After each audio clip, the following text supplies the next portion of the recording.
Allegiance. Pledge Allegiance to the flag of the United States of America and to the republic for which it stands, one nation, under God, indivisible, with liberty and justice for all. Good evening. Tonight on our agenda, we have at 6 o'clock the opening of the paving bids.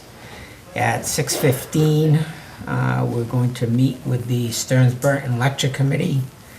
At 6:30, we'll meet with Rob Romero regarding the update on the March election. 6:45, Mindy Buxton, the Recreation Coordinator. And at 7:30, Fire Chief Lund. So without any further, you got There's questions? Yeah, Yeah. one.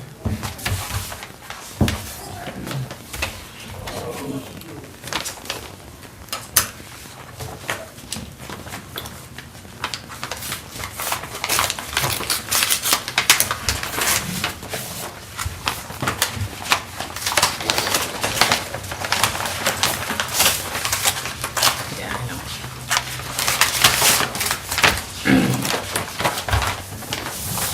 Thank you.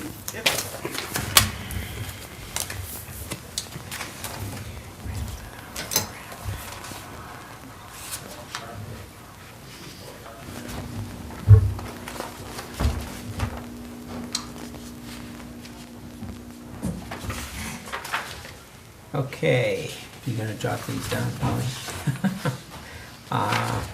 The first bid proposal that we received from Advanced Excavating and Paving has provided a proposal of $65.80 per ton. Price per ton without wrap in place is no bid. Reclaiming per square yard is $1.50 a square yard.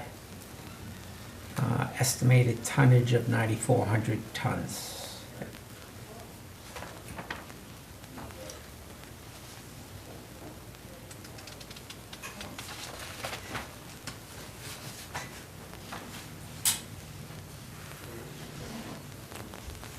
And they have attached a document from the New Hampshire DOT indicating that they are pre-qualified for DOT work.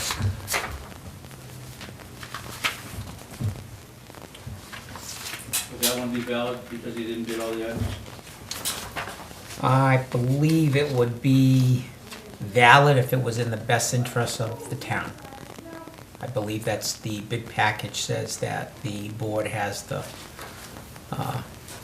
option to evaluate them based on the benefits of the town. Tim? Second one is from Brock's Industries Incorporated.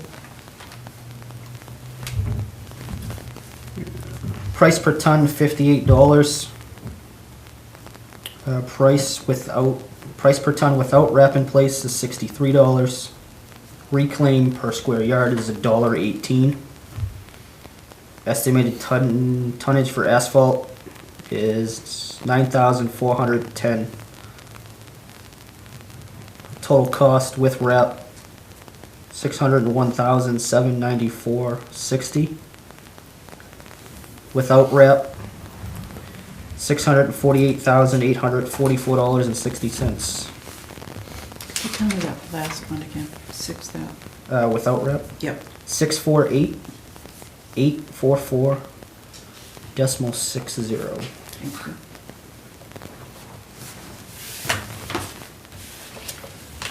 Jay? Vermont Roadworks, estimated tonnage 9,521. Price per ton in place $60.11. Price per ton without wrap in place $66.11. Reclaiming per square yard $1.83. Total cost with wrap $659,170.09.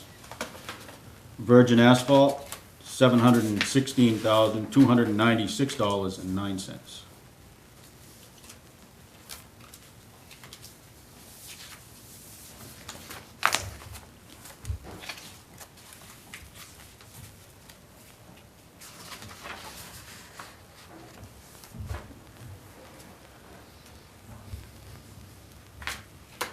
You gonna go next? Yep, sure. Next one is from Mitchell Sand and Gravel LLC. Price per tonnage in place, $59.50. Price per ton without wrap in place is $59.50. Estimated tonnage, 9,324, give or take. With a total cost, Any reclaim number? excuse me? Reclaim number? Reclaim per square yard is 75 cents per square yard. Total cost, it doesn't indicate with or without wrap, for $590,377.50.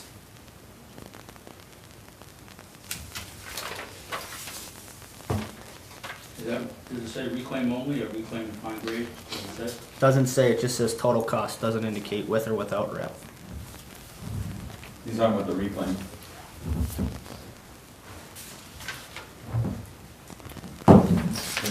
It just says estimated reclaim 47,466.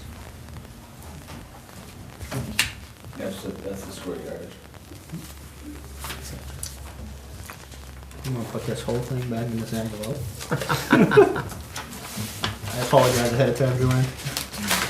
Scotch tape's fine. Yep. The last one we have is from R&D Paving. Their estimate for tonnage is 9,519. Price per ton is $58.15. Price per ton without wrap is $62.15. And the cost per square yard for reclaiming is $1.10.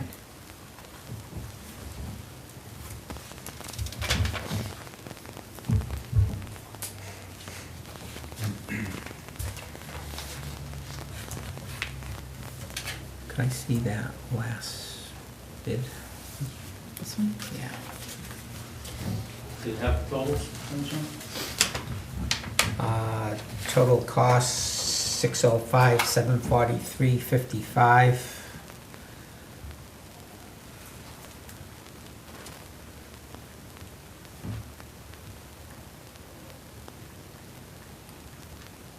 Could I have those other numbers, Joanne? I wasn't writing them down as fast as we were reading them.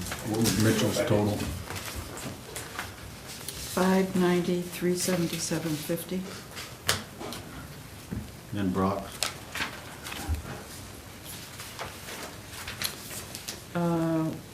With wrap, 601, 794.60. And 648, 844.60.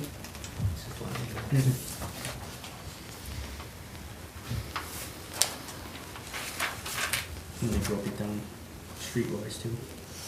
Just looking total costs.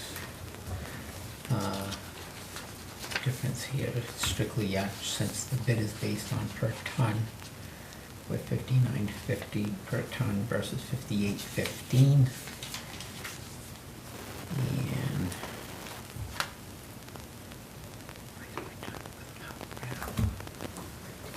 so without wrap or with wrap, Same price. same price and 75, so that would, no, 50 cents difference. That's $59.50, correct? That's $59.50 and that's $59.50. Is there somebody here from Mitchell?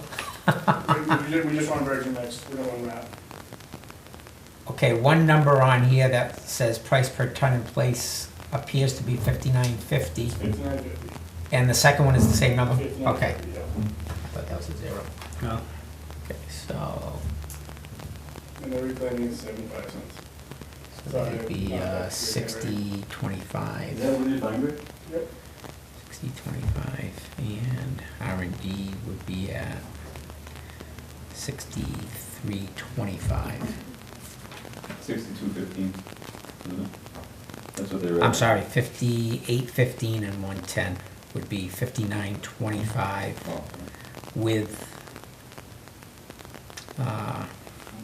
a wrap mix and 63.25.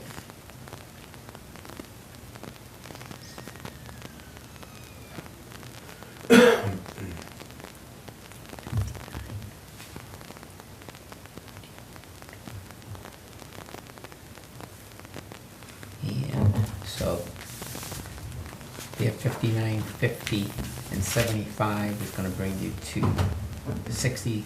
60.25. And So that'll bring you to 60. 59.25. Dollar less if we stay with the wrap mix. Okay, do you figure this one, did you look at that one?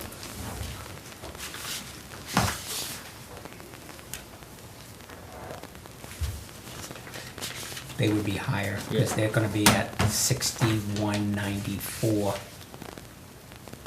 with the wrap. Just, yeah, Oh, wanted you to look at it. that's all. yeah.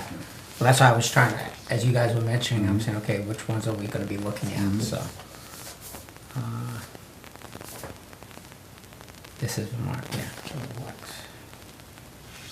Dave, so it sounds like you're adding up the tonnage price and the reclaim?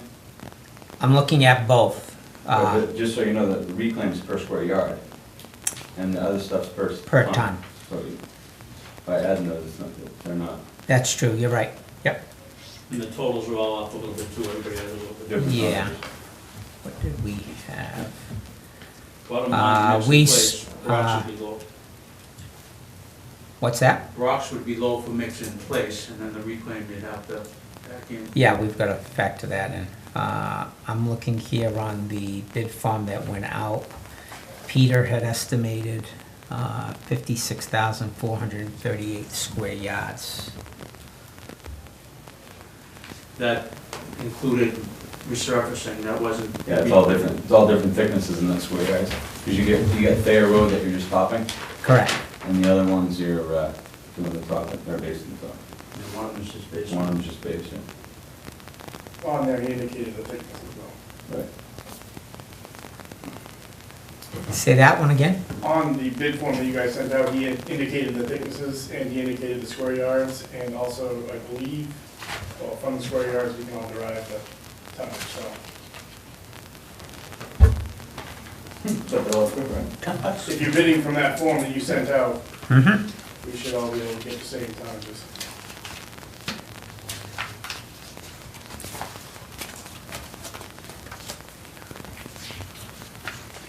Do you have a copy of the complete bid package that went out? I can go get it, I don't have one right Did you grab that? here. Yeah. Did you need this? I saw you looking No, at I it. just, Do you look at one? Joanne, all set. Jay had one.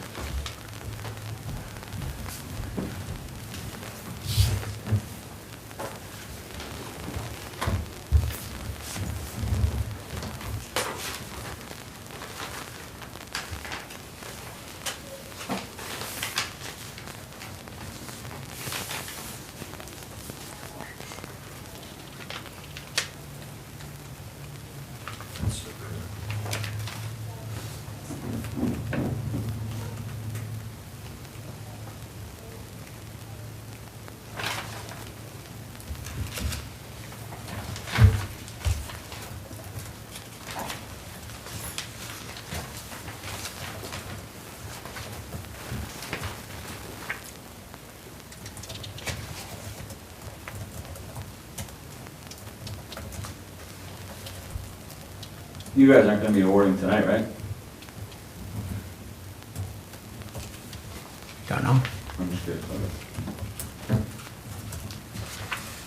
Jay, I'm noticing in this package here, I think you're gonna have to talk to Pete. Did because you, Pete uh, told me everything had to be bid. It did. Yeah. It had that be bid. Jay, I'm noticing in this package that you just handed me, this total square yardage is listed differently than on the bid form.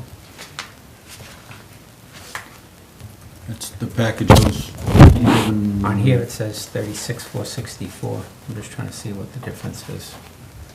Or whether he had another quantity. I don't think any of us got that one. Good. I think most of us were looking at 47,000 Yeah, this, right there. I think this may have been another. 47,000 square yards. We're reclaiming at 47 change. Yeah, that was probably Was that his without- draft or something? I don't know, that's Yeah. the only one I was given, so. I was just looking to see if he had the tonnage already listed in there, which it's not listed. Just use the same tonnage. No. That's why, when I'm looking at it, looking at the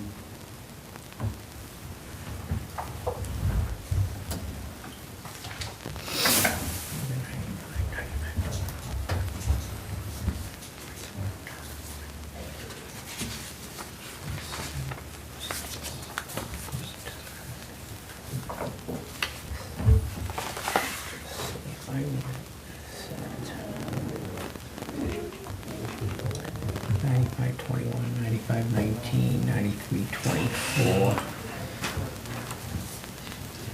So, okay, even if I just take, these two here, they're right there, they're within Yep. 2 tons. So if I use 9,500 times 58, 15.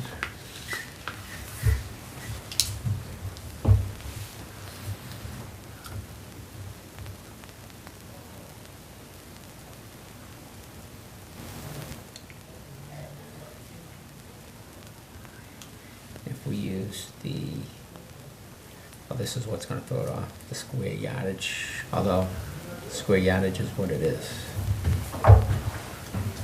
$1.10.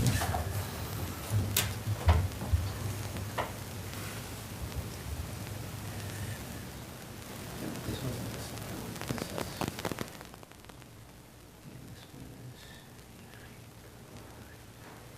Not to be crazy, but you give us the square yardage and the thickness, we should all be able to get the same rough tonnage. But do you know how many square yards of reclaiming there were? Yeah, 47,000 to change. It says it right on the bid, I think, on the front page, 47,000 and change. Right here. It's on the front page of your bid form, along with the thicknesses of on the roads. One of the roads just get topped, and the other two, I believe, got pretty thin top. Not 2 inches.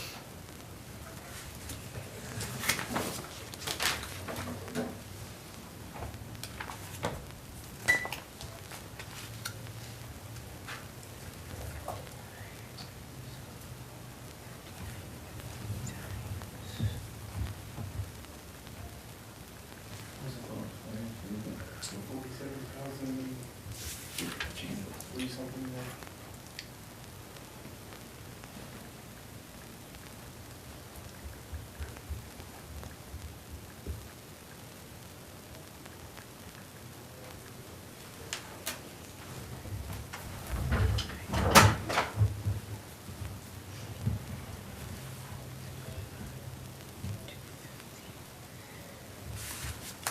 Here they have their road, which would not need to be reclaimed. Page Hill does. 27, 437. And Greenville Road does. Mhm. There's another 20,000, 22,9. So 47,466. Which is times 75. Yep.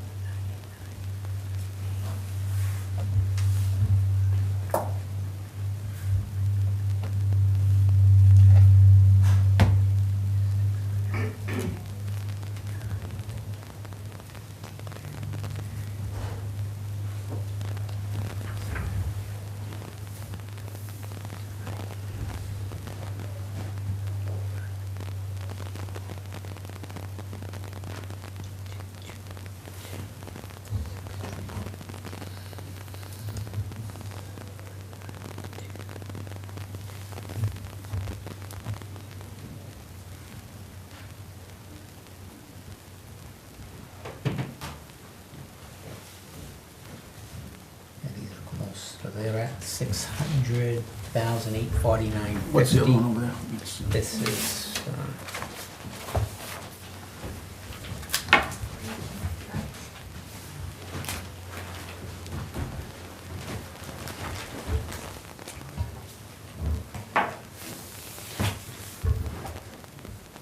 so they would be,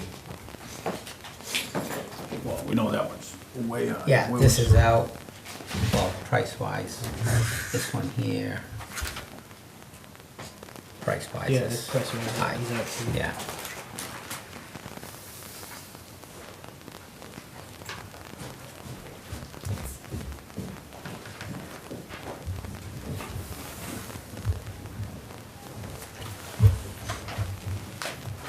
It's comments? a pleasure. Comments, thoughts?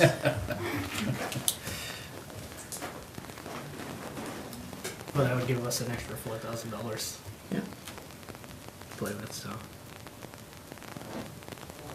3,800 roughly. Roughly $300. That's the difference, Yeah, yeah. it's there. Do you want to talk to Peter or just make an award? Well, ultimately, it's up to us, but Yeah.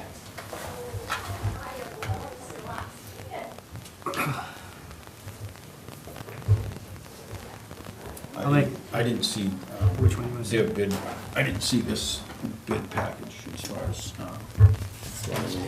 Don't mind the 2 pages, I got a little crazy with the razor a little blade. excited. A little excited. I'm not allowed to use that thing anymore.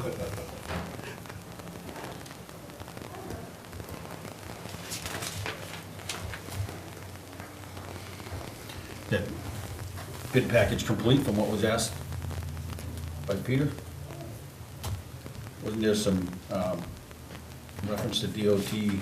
So here, the only other thing that was in here, there was only 3 pages, it was that, this, and the insurance.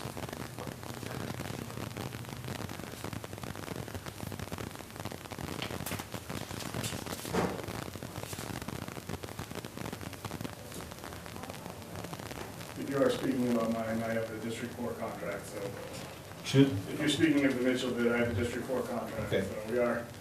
okay, I just, Vermont, Massachusetts. I've never heard the name before, so I That's have, fine, that's fine. yeah.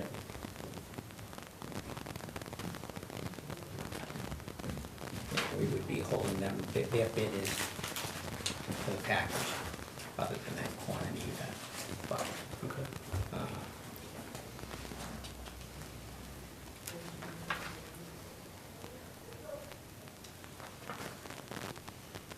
we're so close, unless there's, I'd like to have the opportunity to talk to Peter, just to get his input in case there's something we're not looking at, but my instinct would say, you know, that the low bid is based on this here. Everything that was asked of. Yeah. Yeah, that's what I would do with it, but if you feel, if you want another week to talk to him, I have no Maybe a day opposition or to two, that. just to, Yeah. till I can get probably 2 days before I can catch up. It'll be with next him. week anyways. for Yeah. the award. Yeah, If, that's fine. what do you think? That's fine. Yep.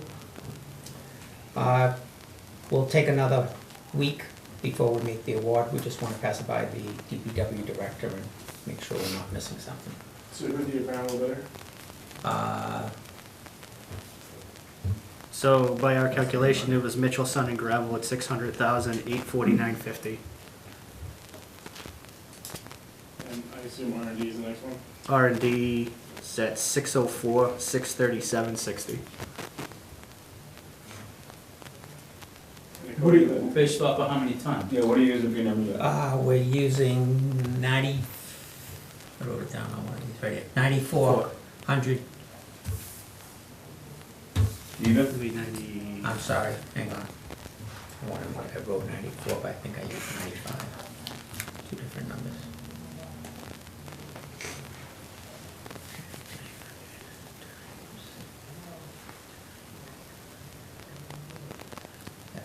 We used 9,500 tons for both, and we used 47,466 square yards for both for the reclamation. But as far as you can see, we both have met everything that's needed in that form, correct? From our purview. Perfect. Perfect. All I can ask.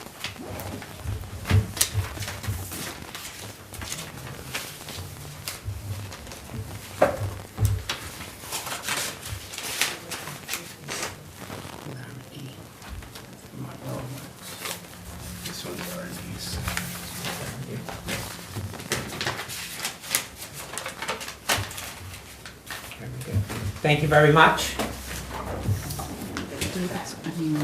Peter's gonna be gone Thursday and Friday and next week, so. No, that's the only day. Yeah,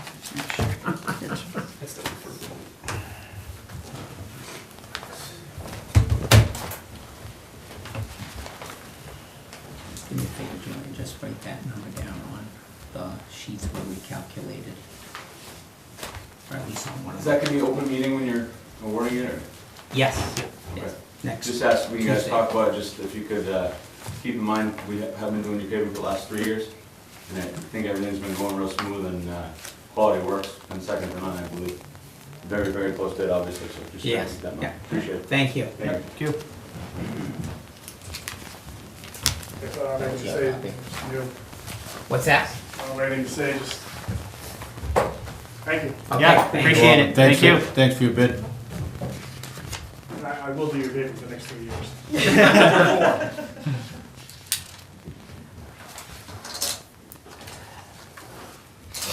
Taking away the sharp objects. I am, yeah, I'm going crazy with them, so might as well just take them away. Just So take who them away. was the low bid? Mitchell? Mitchell, yes. So Mitchell Paving. Mitchell and Son Gravel LLC.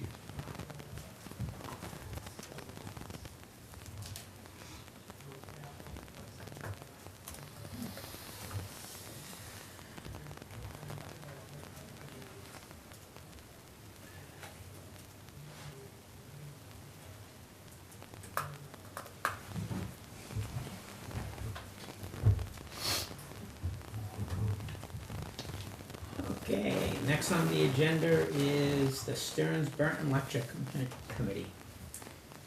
I sent copies, just two, because I figured you could share them. We're in a quandary as to what direction we feel we should take, and I want to have both Mary and Al make comments also, but we feel that when we look at what is the will, which was written before he died, so, he stipulates that he wants the money to go for lectures in the central part of town.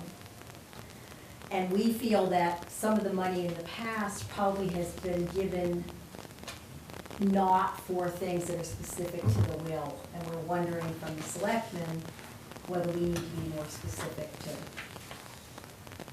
The way I read it, we really don't have a say-so either way, that's why the committee was set up, Well, was no, to we're distribute the looking money. for guidance, we're looking for guidelines, because it's supposed to be instructive and profitable, and we're not interpreting profitable as money-making, as more as enriching.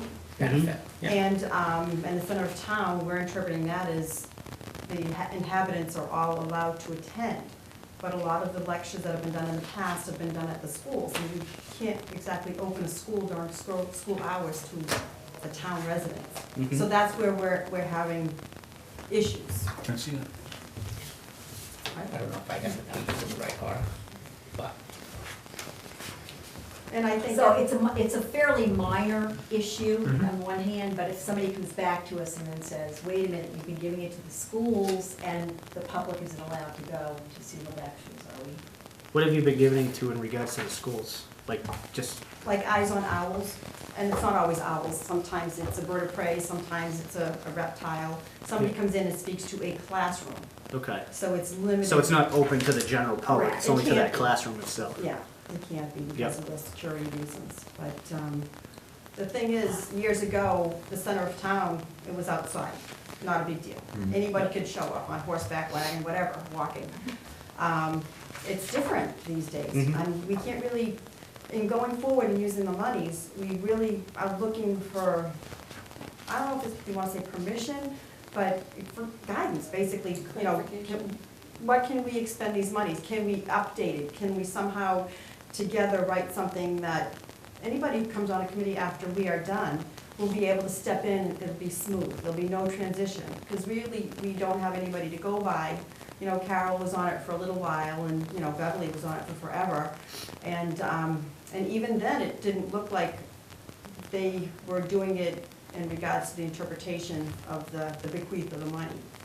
So, you know, we're looking actually to make it easier for the next 2 people that sign on in the Stearns Burton. Because right now, you know, we found a lot of different things that were, you know, not streamlined. And so we're trying to do that, get like a step, a procedural manual together per se, and then a guideline for monies and how to spend them. I mean, the worst part is for our town is we don't have a indoor location to hold these venues. At least I the mean, we have the larger, school, but then the school, we were discussing with the school, well, somebody has to stay around from the school, so that's gonna cost money, who's gonna pay for that? And then the janitorial service will have to, there'll be cleanup, I'm sure, you know, from boots and stuff. And, you know, where's that money gonna come? Should that come from the Stearns Burton? Already, we require anybody who uses our fund money to put out flyers and to put it in the newspaper, because it should be free to the public. Yeah. So then we're back to that whole quandary, well, it's not when it's at the school. So, see, we're kinda, I think you raised a very valid point in that the money should be used for something for the general public, rather than for a segment of the population, whether it's the school or a private organization, something where it's open to the public. Right. And I think to cross the bridge as far as the venue of where to hold it, that would really be up to the person that's holding the event. yeah. That it would have to be, I mean, the will clearly states that it has to be open to the general, it has to be open to the public. that's how we interpreted it Hmm. at the time. That's the way I read- But way that's the way I back read it then, When anyways. you're in a town and there's 200 people, it's way different than now. I mean, Right. now we're all segmented and we're all, we're all spread out, and it's not like it was way back in 1899, or 89. There's some serious change there now. And so going forward, we don't want to mess up with all that money. Mm-hmm. Mhm.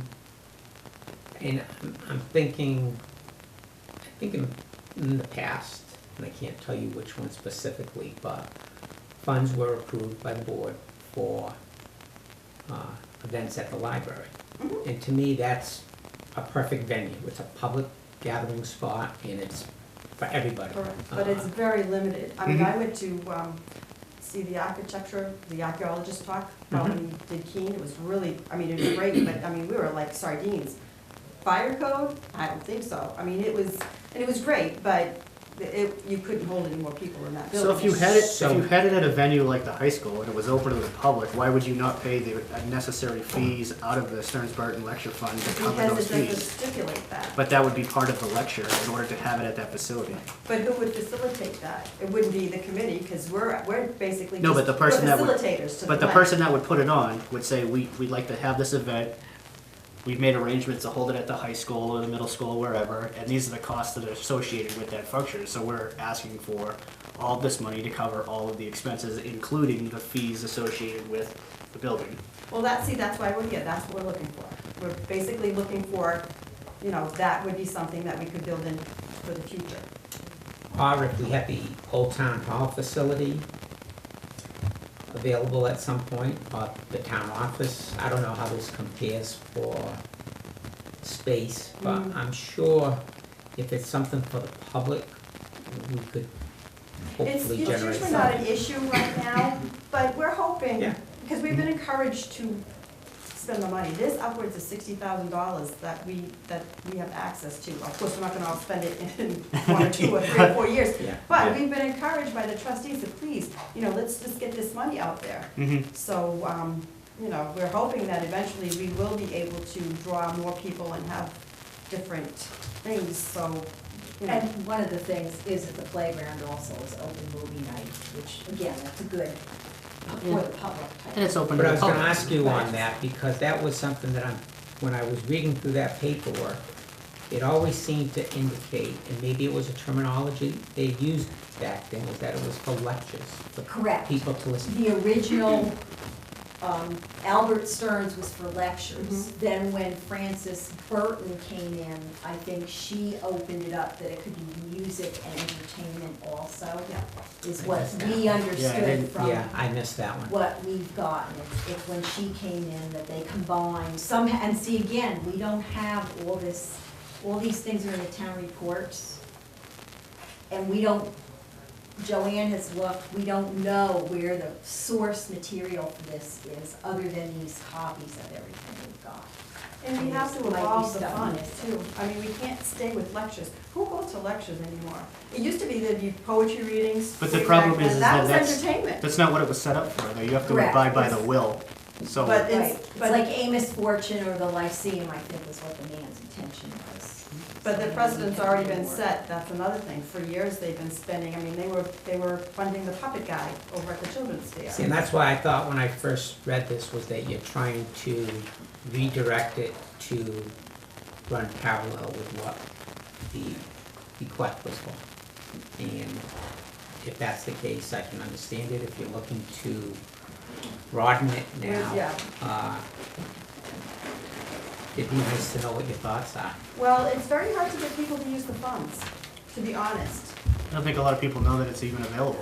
We've done a mailing, and we actually had to stop that because we weren't sure. Now, once we did get down to the nitty-gritty of what we felt the interpretation was, we had to pull back on it because at the school, they wanted eyes on owls. Well, like I said, that's a classroom thing.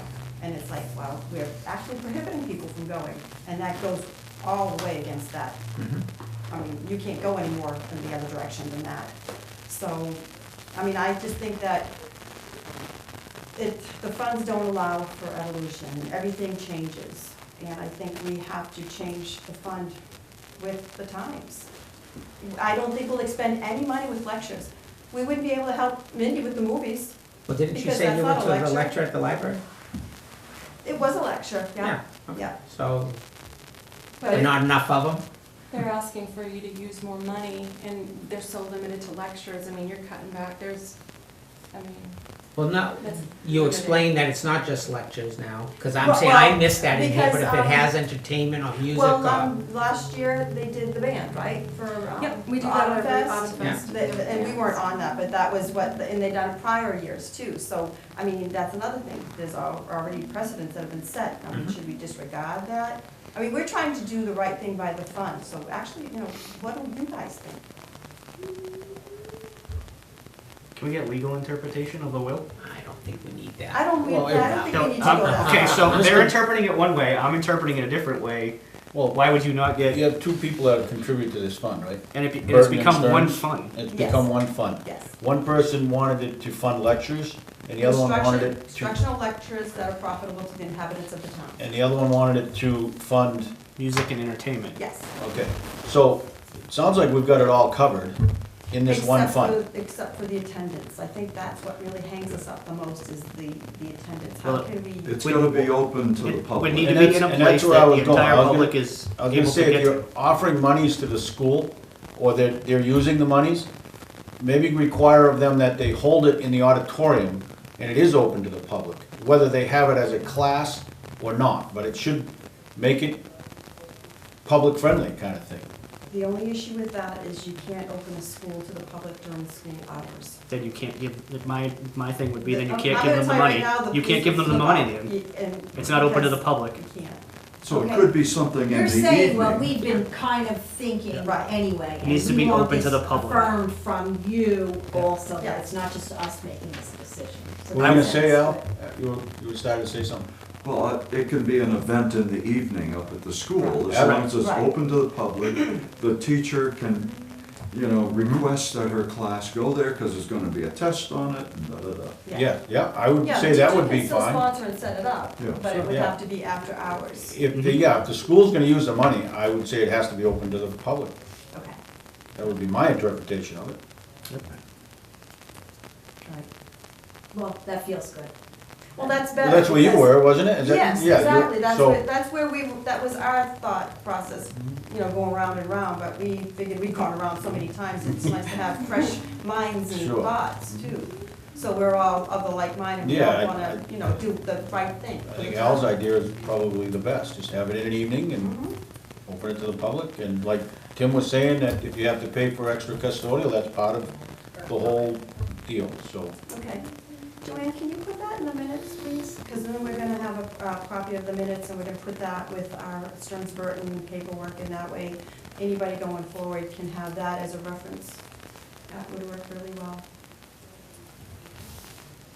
So the other minor thing was when you okayed all of us to be on the committee, one should be a 1-year term, one should be a 2, and one should be a 3. So we need to have that classified, reappointed after. Somebody's reappointed in 1 year, somebody's reappointed in Well, there is stipulations in here Yes, too, there is. so Yep. we'll have to abide by the stipulations, so if that's what it is, then Mhm. we'll, guess we can make those changes. I'll do 3. Refresh my memory. All right, well, I mean, All that's the three way of to you. resolve We it. already, Yeah. we were all picked, within, what, a month? Yeah. In September, so. Okay, Does you have any preferences? I'll do 3. so Mary, Okay. I'll Mary, opted do for 3. Al? Do, Well, the 1 comes with an automatic 3-year renewal after. And so does the 2, so don't worry about it. Well, we plan to do it till we get it down pat, and that way other people stepping in, it'll be much easier for them. Good, thank you very We much. want to change the process too, with the whole trustee thing, because we don't know when the trustees meet. Do they meet on a schedule? They don't, huh? See, that's an issue for us, because the Stearns Burton used to meet once a year and go through all the applications, and I can't assume they had that many to go through, because people are, last minute usually, not many though, she's good. So we decided we're gonna meet quarterly, and in the quarter we meet, those are gonna be applications that we're gonna look to for the next quarter, because we want enough lead time to go to the trustees of the trust funds. But it would be helpful if the trustees of the trust fund had a schedule, because I don't wanna just keep them, giving them 1 or 2 at a time, you know what I'm saying? I'd like them to be able to, meet once and go through them and get it back as quickly as possible, because I don't know where Well, yours is now. that's the thing, is mine was time sensitive, it needed to be in by May, and they still haven't received the check. And it hasn't been processed here either, so, and it's already past the due date of when that was supposed to be paid. Maybe you folks need to get together with the trustees of the trust fund directly and say, hey, listen, can we meet with you guys every Turn it in. quarter, Okay, Schedule that with the you trustee. know, and Tell them, hey. that would be my recommendation. Yeah, I just didn't know if they had a scheduled meeting Yeah. time. Yeah, I don't usually. No, I don't think so. schedule them. Were you looking for appointments tonight to make this? Yeah. Okay, all right, I don't know if David Say, 2 weeks. was following that Yeah. lead. I think Joanne got it written down. You've all been appointed they were already, looking- right? We yeah, just we need to did. change the Yeah, years. Yeah, it's just designated Yeah. terms, Yeah, that's yeah, all. Yeah, they were all, Mary took 3. Yep. yeah, Al took Al 1. took 1 At least for the you. 3-year I'm renewal. And by default, By default, she got 2. okay. You don't want a motion or anything, you're just good with the way it is, that's fine, They volunteered. okay. Well, I just wanted to make sure it was done As so long that as you guys were happy you with let them- the outcome of it. We're happy. The terms. Yeah. Good. Yeah. All right, Thank you. very good. Great. We can update our Thank application. you guys for doing Thank this. you. Thank you. great, thank you. Thanks. Sorry. Conversation with Joanne first. One that you told me to have with her. Yeah. I'll have that. 'Cause, yeah, I wanna know what Yeah. that, yeah. So Bob isn't coming, He's not coming. he's not able to come, but he said that, what we sent out should be enough for you to make a decision. But I had a very important question for him. Okay. Did you guys get a chance to read that? I did not. Remiss.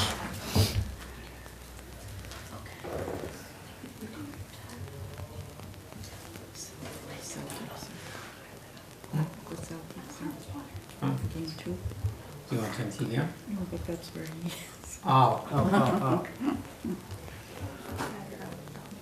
but you wanted to watch it. I was gonna say, we can turn the volume on low. We don't need any volume. That's right, I just need that, you know what the score is, huh? I'll try.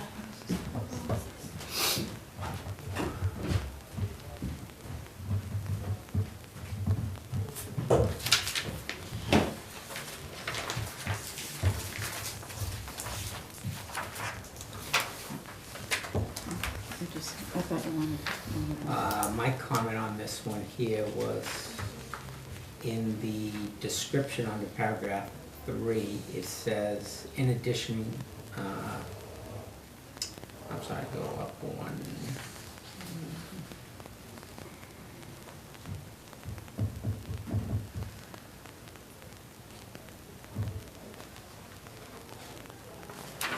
Yeah, it was on paragraph 3, it says, in addition, the governing body may ratify all other actions, votes, and proceedings held at any session that was scheduled to take place on March 14th and was postponed due to weather. So we don't, the way I got it was we didn't have to because of the governor's decision. Well, just because it said may We may, is why I'm thinking. that we didn't have to. Yeah, I don't believe we have to either. I think the governor has done it. That's what I took away from it. Well, he signed the bill, and what they're saying is, this is what the bill says. So, when I read it, I was thinking, well, if it says that the governing body may ratify all other actions held at any session, and it's via a public hearing, we would need to have a public hearing, but,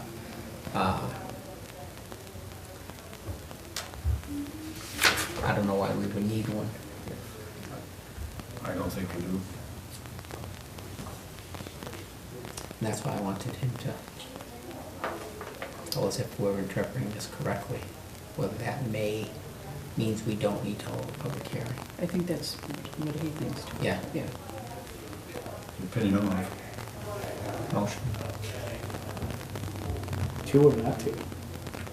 one or the other. Something we can vote on. I'll make a motion to, just for legality and transparency, so that there is no question in the future, To have the public to hearing. have the public hearing. Further discussion? I would question why, I guess.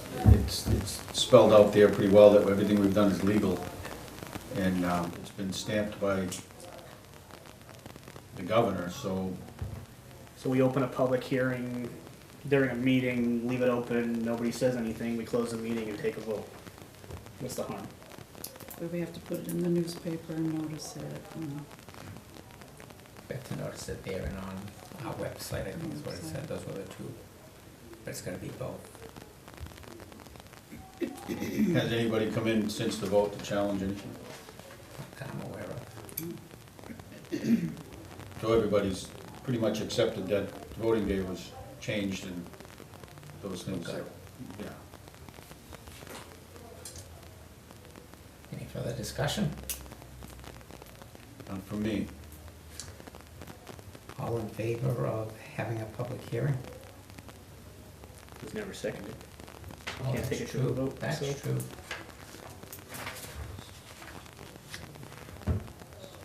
So we leave it.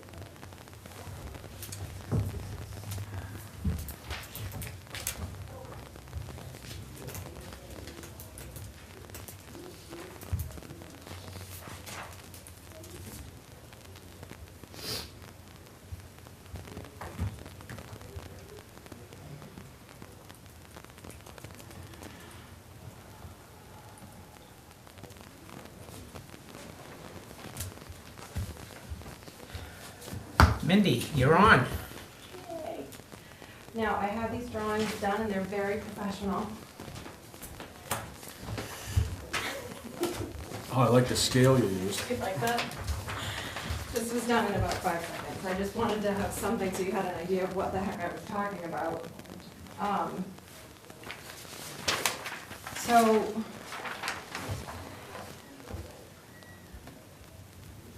the only thing that, if you don't mind, that I didn't put in there, every year we've always done summer camp, and I know that we talked about it last year, about doing pay difference. You didn't, I know David, you weren't really happy with the $10 pay.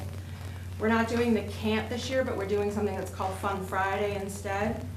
And what it is it's like a mini camp on, oh, that's,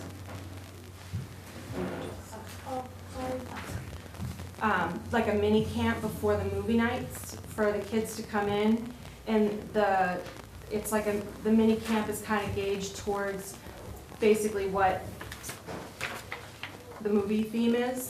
So one night we'll have, I think we're watching Hercules, and we have these gentlemen coming in. They're medieval, they make the swords and stuff, so they're coming in to teach the kids how to make swords and things like that.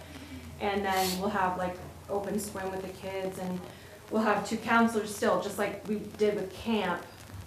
So I was just hoping to change the pay as you wanted to, from $10 to $12 an hour for the mini camp. That way we have more supervision, better supervision.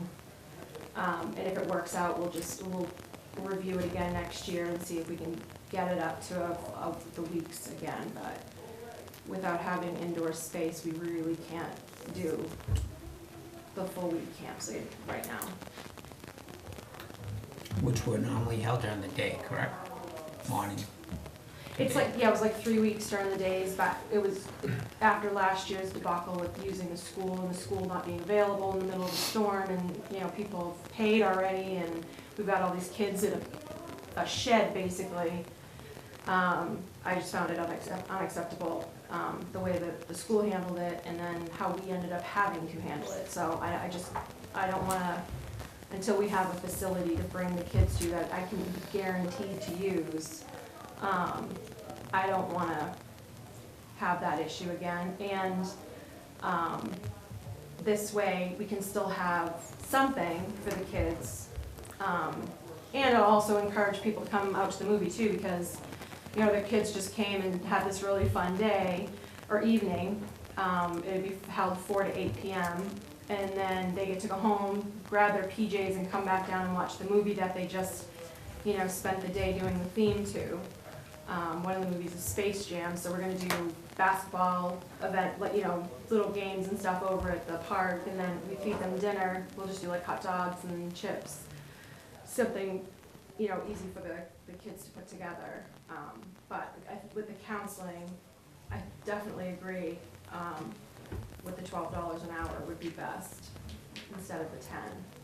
That was for the actual week-long camp, not a day camp. Yeah, but That it's was still the that same discussion, requirements, so- it's the same age range, it's the same amount of kids, it's the same thing. Where's the money come from, Mindy? They are gonna be charged $35 per night per kid, and the money that money goes right towards their salary or stipend or whatever hourly rate.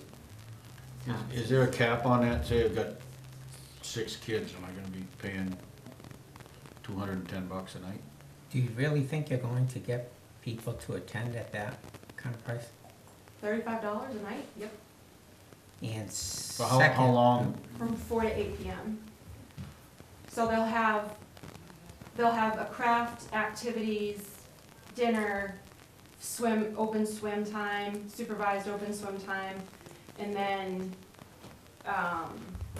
you know, they go home with all the stuff that they did for that day, that afternoon. So, I mean, if it doesn't work, it doesn't work. And Is there a cap though, back to my question? yeah, so, the cap would be, I mean, we don't want the counselors overwhelmed as it's been done in the past. So we were thinking, maybe 12, 15 children per night. I was thinking, cap, money-wise, I have a family of Oh, 5 yeah. kids, am I paying $35 for 5? I mean, I hadn't thought about it. It's hard to do caps with, because we were You talking about. figure it's $175? Right.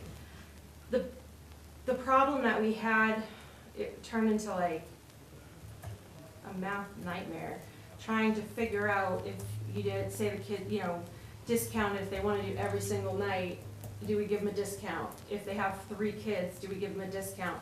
And so every time I tried to work it out, it just turned into, you know, we couldn't even afford to pay the counselors and buy the food, you know, never mind buy the crafts for the activities and stuff like that. So, I mean, if someone came in with 5 kids, I would definitely say, okay, let's, you know, we can work something out, you know, I'm not gonna discourage someone, Well, and that's why I ask, you know, yeah, I know 35 for ones, that's a good deal. yeah, You know, entertain for 4 hours plus yeah, whatever knickknacks they might go home with, but yeah. if you've got 4 or 5 kids, it's gonna cost them. Oh, yeah, for sure. Yeah, and we've done that in the past, like with sports, if they have X amount of kids. There was one family that they have 3 kids, 3 of them did basketball, and then 2 of them did cheerleading on top of it, and we capped it at $300 instead of, I think it was like $350 or something. So, you know, we always respect the Yeah. fact that Well, that's my thought. I mean, I wouldn't ask you to put a cap on it. I wouldn't give you a dollar amount. I'd leave it up Yeah. to you and the family to go, what can you do? You know? I appreciate that, but Yeah. yeah, I definitely, I always think about that. I don't wanna discourage people from trying to. Yeah. Okay, good. I'm gonna go back to what your original comment was regarding the pay rate. What has been budgeted? When I did the price, When we did the budget last year for this year's budget, what was the pay rate that's been figured in there? well, there isn't, because we never use any of our own money, we don't use general fund money for this, for the camp, ever. Because you take it out of the revolving account, correct? Because it's a self-sustaining program.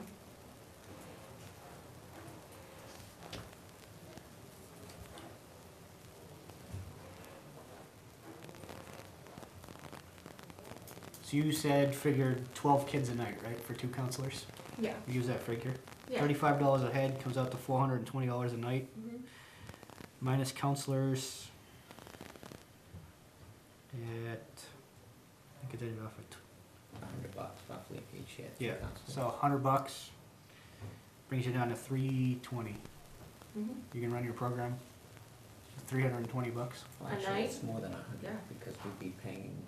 Well, yeah, so you would pay all the, FICA or whatnot. yeah, pay all that, plus you have, yeah, you gotta think, you got food, you got the crafts and things like that. Everything is, when we sat down and really looked at the figures and everything, it would still leave us, no, it would still leave us in the positive. We wouldn't, it would be in the black, we wouldn't be, or we would be in, yeah, we would not be in the red.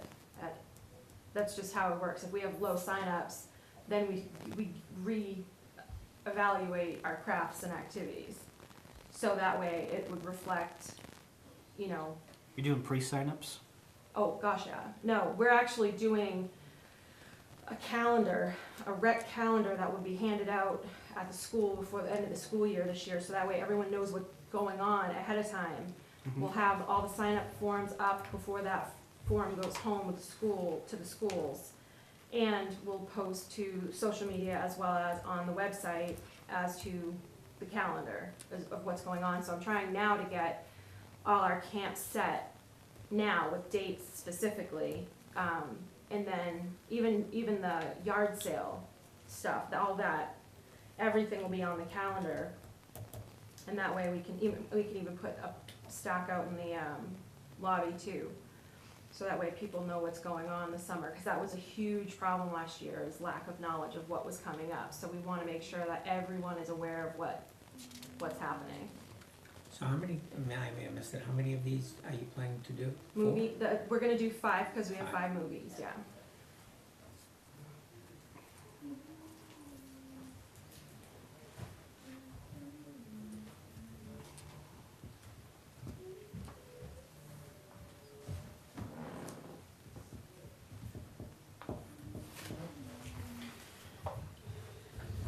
You guys good with it? Excuse me? You guys good with it? Have you priced out what it is that you're actually gonna do for crafts and activities and food and? Tina has, yeah. She said that when I talked to her, she is incredible. That woman can get things for free. She can find discounts. Her husband's in the military, so she gets military discounts. She'll stay on budget. There's no question. And we don't typically, unless it's necessary, I don't typically, like right now, we already have the hot dogs, because she happened to get a really great deal for a bunch of free hot dogs for the cleanup day. So now we have 150 hot dogs left over. So we have enough hot dogs for the event for the summer. So it's things like that. Buns, we got those. I So- know they're hot dogs, but I don't think they last forever. Well, they're in the freezer. They're in the freezer. They last for a few months, I do know that. But yeah, no, she's really good about staying on track and staying on budget, so. I mean, if it's self-sustaining, I don't have a problem with it. I just, you go to the revolving fund a lot, Yeah, and I sometimes wonder, are we going too often? As long as monies that are coming in are offsetting what's coming out, yeah. I'm not opposed to it. Yeah, last I heard, we had like $50,000 in there, so. I guess you can buy some hot dogs. Kind of built it up a little bit so we could do some things, that's Yeah. all. But yeah, I always make sure that there's money before it's spent. Or at least there's money's coming in that will offset the spending. Mhm. Fine. You're gonna do open swim too, as part of that 4 hours. Yeah, yep, Lifeguards will be there during that absolutely. time, plus the counselors. Plus the counselors. Is that really needed? Yep. Okay, the lifeguards are not babysitters. So, Yeah, they are. Yeah. they do not get paid enough, let's not What start do that we pay, talk. what do we pay our lifeguards? Let's, Yeah. $8 an hour, it's ridiculously low, yeah, they're not babysitters. You have counselors already ready to go? Nope. That will be as soon as, I wanted to make sure it was okay, so I could advertise, When's your first movie night? June 30th. No, yeah, almost 2 months, well, about a month, because I want to have our background checks, everything done first. Mm-hmm. I got it. Would it almost, just trying to run numbers in my head, you have to have a minimum 5 kids just to break even? Yeah. Sounds about right.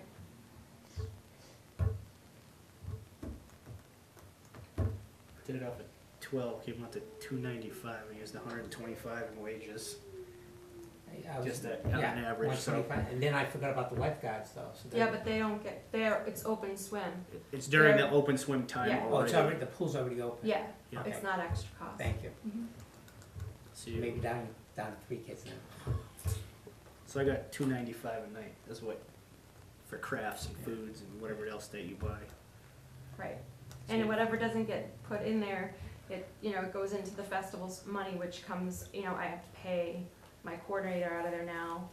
And we also have monies for festivals, which this year's Autumn Fest is going to be. So whatever you're above just goes back into the revolving account Revolving fund. to be Exactly. used for other events. Exactly. Events, projects, etc.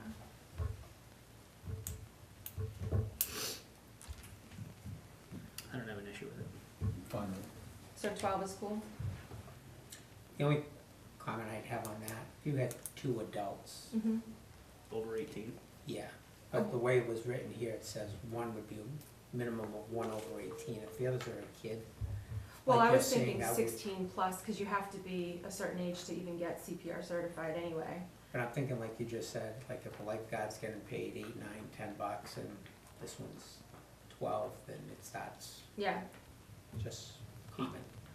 Yeah, oh, yeah, no, it's I prefer 18 and over on for both counselors. preferably, but I need some leeway if I can't be guaranteed to get someone and we do need a body.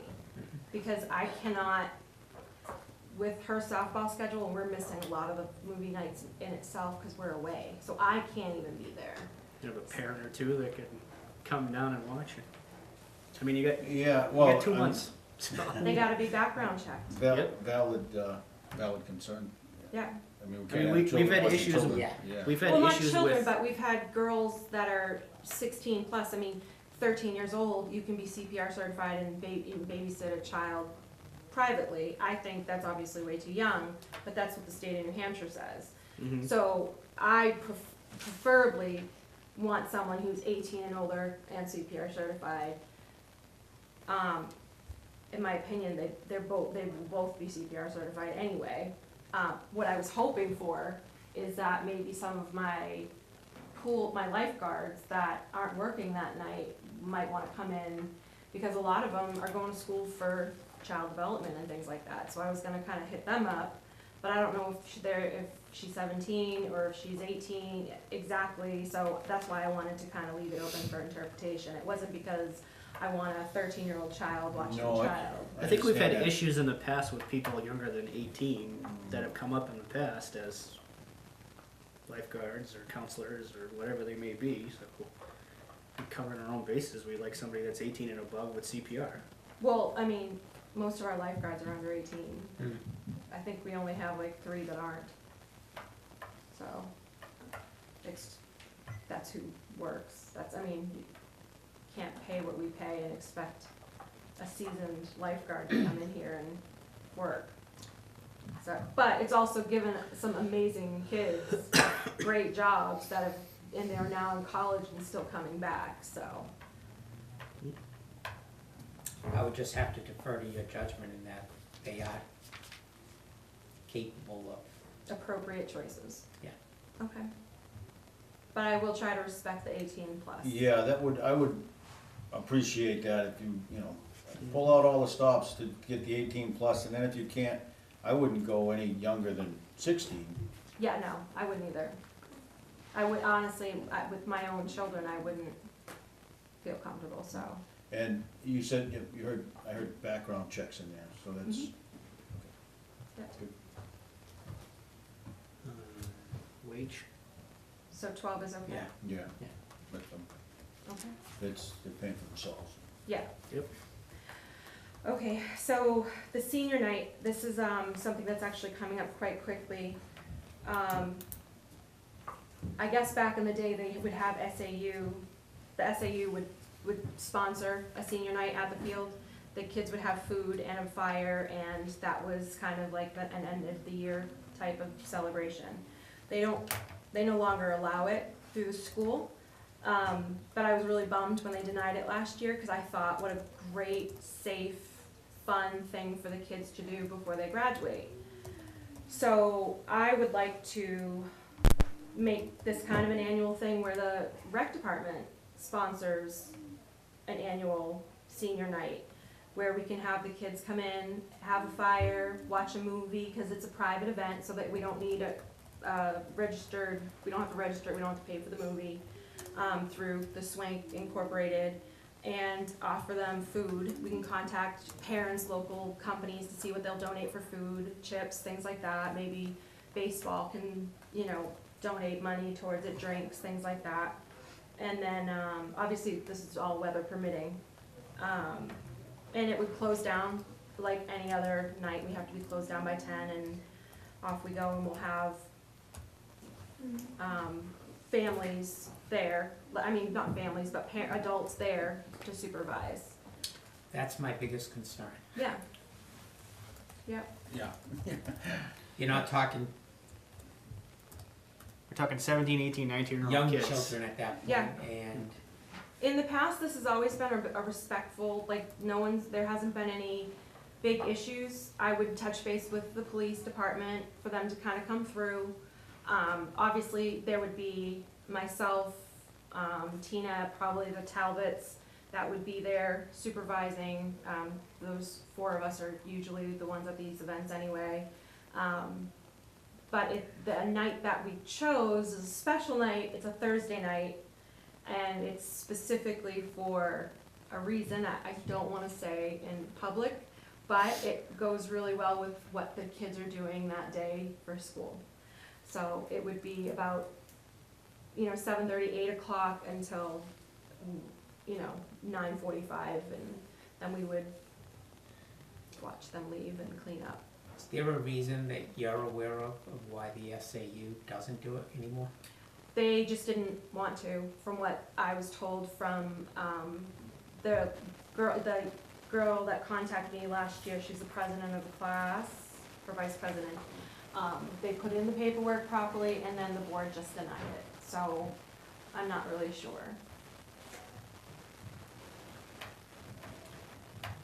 Be curious to see why the SAU wouldn't want to continue this program for them. They always did it in the past, and then for whatever reason, I'd be good with this, I just would like you to pass this by the police chief, just to make sure Sure. he's. of course, yeah, Yeah. of course. I always check in with him with stuff like this anyway.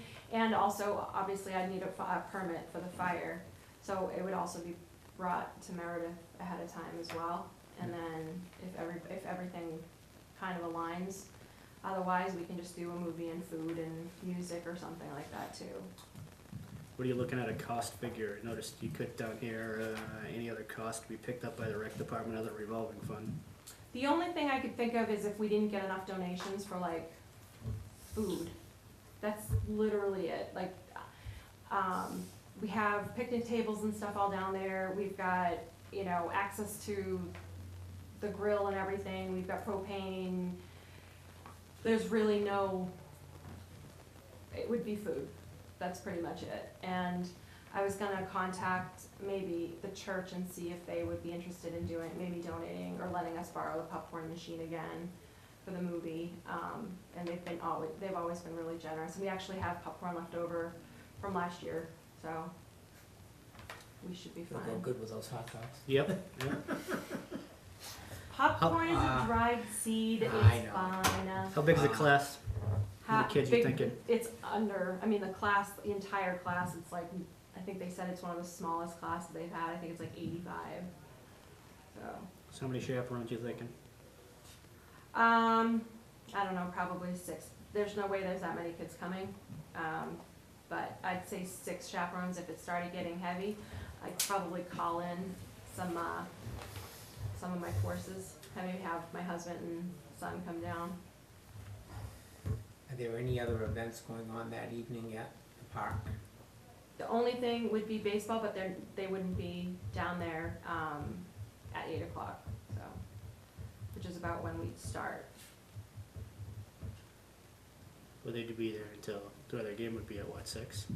2-hour game would be Yeah, eight- they be only 8 have the o'clock, field so. usage till 8, so I don't really care. And which part of the park are you? Open space, over by, like, where, like in front of where the volleyball court is and Okay. behind the park, things like that, that area.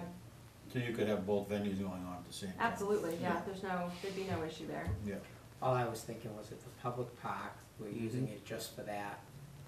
But, Well, I mean, what we could do, is if behind, where the pool fence is, Mhm. on the back side of it, there's that open space. It's actually really nice, it's just there's a lot of mosquitoes in there, which is why we don't do the movie over there. Which is behind, I guess, the Gaga court and more near, the brook. yeah, yeah.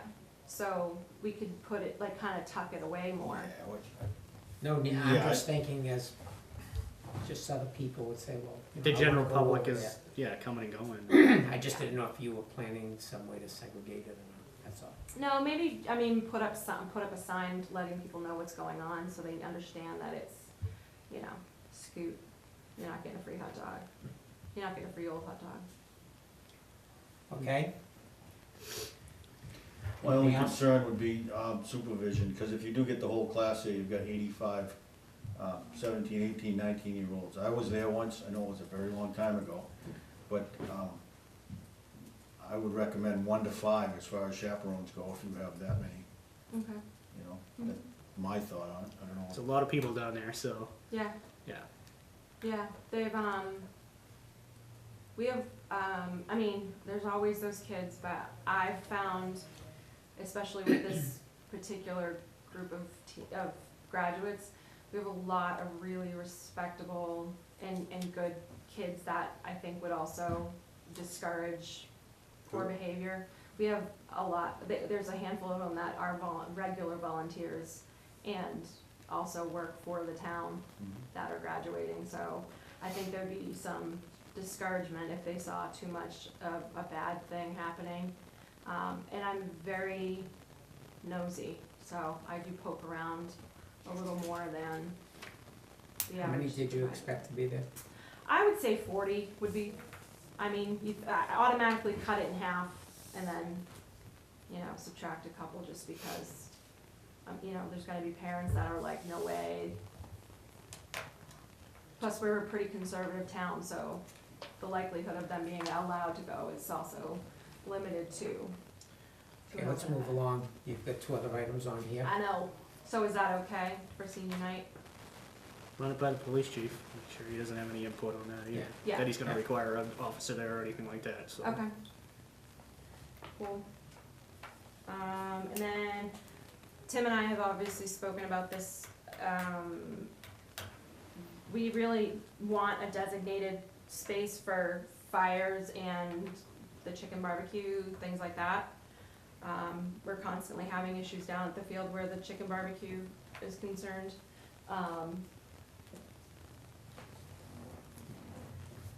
Looking at my map, where would I go? But I know, it's awful.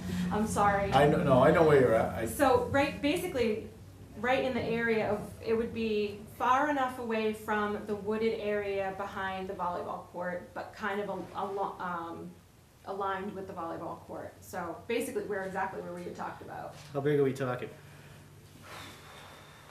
I mean, it's gonna be pretty big, because you can't have a little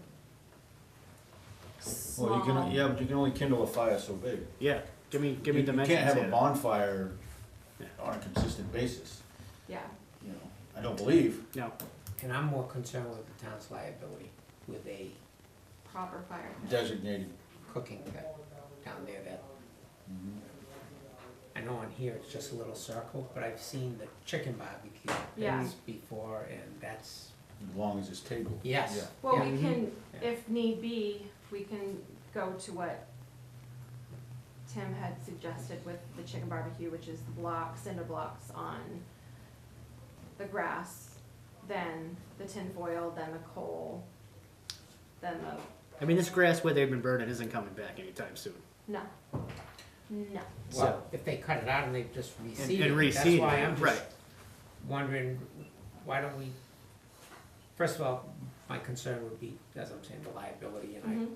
I'd like Joanne to check with the Yeah. insurance carrier, but if, bar that being aside, Mm-hmm, designating an area that's not near a building, mm-hmm, a roof, woods. yeah, Needs to meet And- the fire, it needs to meet the requirements of course. set forth by the state for a fire pit, Right. so. And like, you know, Jay said that you can't just have a bonfire, like, you're not just gonna write you a permit for a bonfire all the time, No, well, that's, It's- so that's so. why I wanted to bring it up in the first place, is we've talked about it, that it would be great to have a designated area, so that way, if the pallets are getting burned, like we had in the past, still have nails and screws all over that field from where they've done the fires, from Autumn Fest before.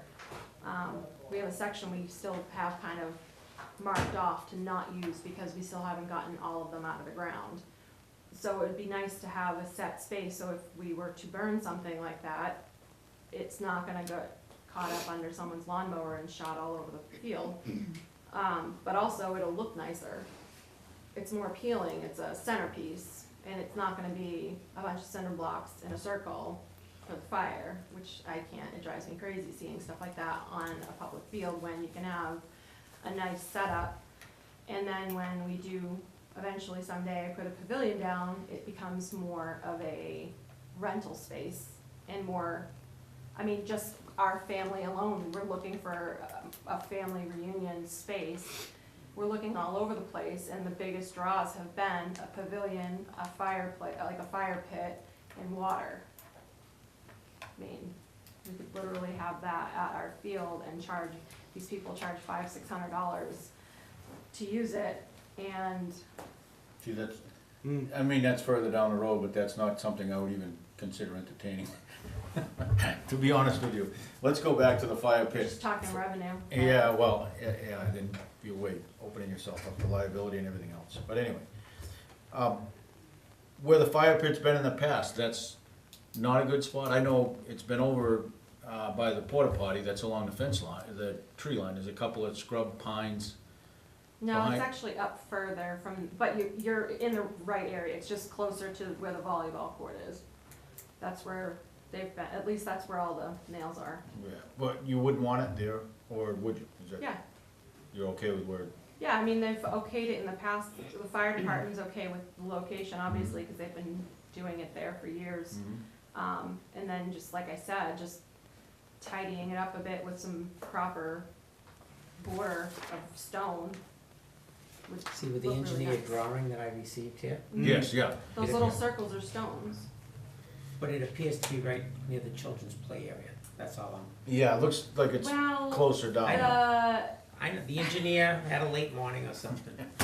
we just had practice, and then it had practice right after that, so I had I 5. understand where you're thinking of putting it. Yeah, Yeah. it's not gonna be, if we were at the field, you would see, there's a pretty good distance from where the kids play to where the pit would So you're be. pretty much in line with the volleyball field, volleyball court, just further Yeah. closer to the upper field, that's all. Yeah, Not, yeah, you don't want to pay. we're on the same page, definitely. Yeah, I think it's a good location, it's central, it's away from the park, like the playground, but not off. I would say that, one, we have to make sure the liability is okay with it. Yeah. Two, Chief Lund down there to look at the area, Mhm. tell you how big that it may be or may not be, Mhm. that it would still be covered by a permit pending the approval from liability, Of course. and then come back and see us. Yeah, I mean, a stone dust pad, I think, would be a good idea, and then have your stone fire pit, say, inside 5 feet of that, you know? That sounds actually kind of what I had in mind. Yeah, I think that's a great idea. and then it's easy to clean up if you have to. Absolutely. But, yeah, I would agree with Tim, get Meredith down there, and But is it something you'll entertain? Is it's my- something I'll entertain, certainly, yes.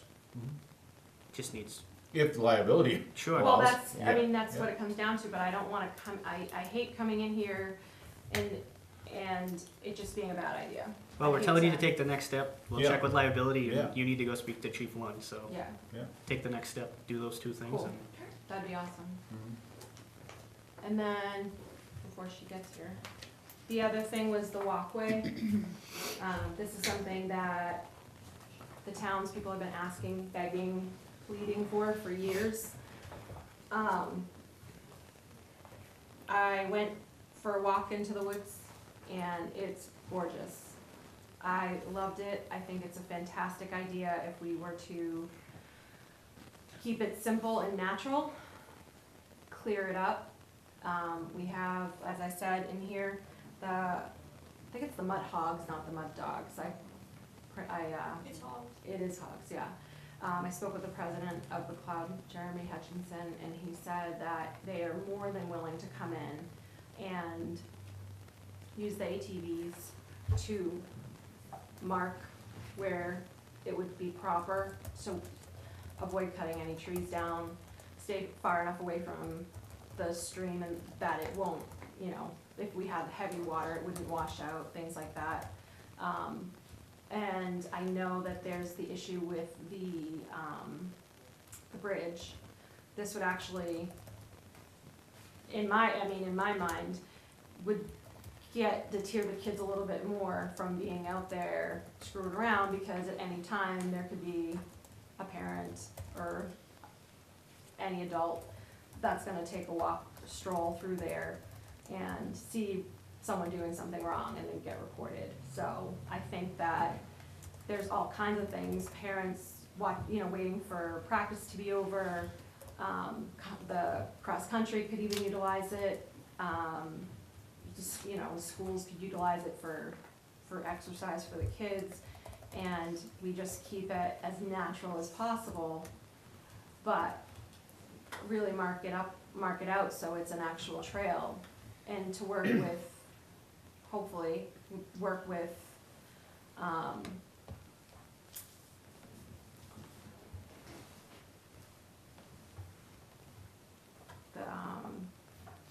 sorry, I'm drawing a complete blank. You're not old enough for that. Oh, yeah, my brain's old. Anyways, just to work with the Conservation Commission? thank you, Conservation Committee. Someone's in my head, right? If that's something that they're even interested in kind of being a part of, but I think it would be a great draw to the park.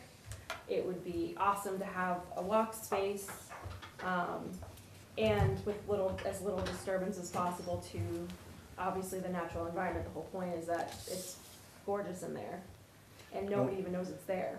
Where are you proposing this walking path? So I was hoping to start it behind the filter house.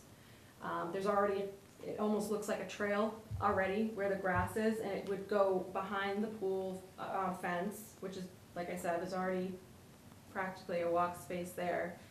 It would cut through into the woods there, right behind there. So I guess it would go along back behind the volleyball court and into the woods. And then the stream kind of runs, it's not a straight line, but straight enough that you just go up, you go past the bridge, and then you go up around to the top, and then before you get too close to the family home that's up there on the top, you would just have an out point, which would come out into the parking lot area for Babe Ruth Field. So it'd just be, it's just, and then you could just wrap around, walk down Playground Road, you know, stay on Temple along the fence, so you don't even have to be on Temple Road. You stay in the fence between that and the basketball courts, and you just, I mean, you could do, that's probably a good, if you do a couple laps, you could get a couple miles in while, during a kid's game. I mean, that'd be incredible. There's daytime walking for the older families and the dogs, you know, great walking trail to take your dogs on and not have to worry about, you know, the cars and things. I know my dog's afraid of cars, so it'd be cool to take him in there. Just utilize the space. We don't use it, it's there. I've walked it before. It's pretty. Yeah, it is, but only the back part, because I think you're gonna be hard pressed to get a path where the volleyball court side is.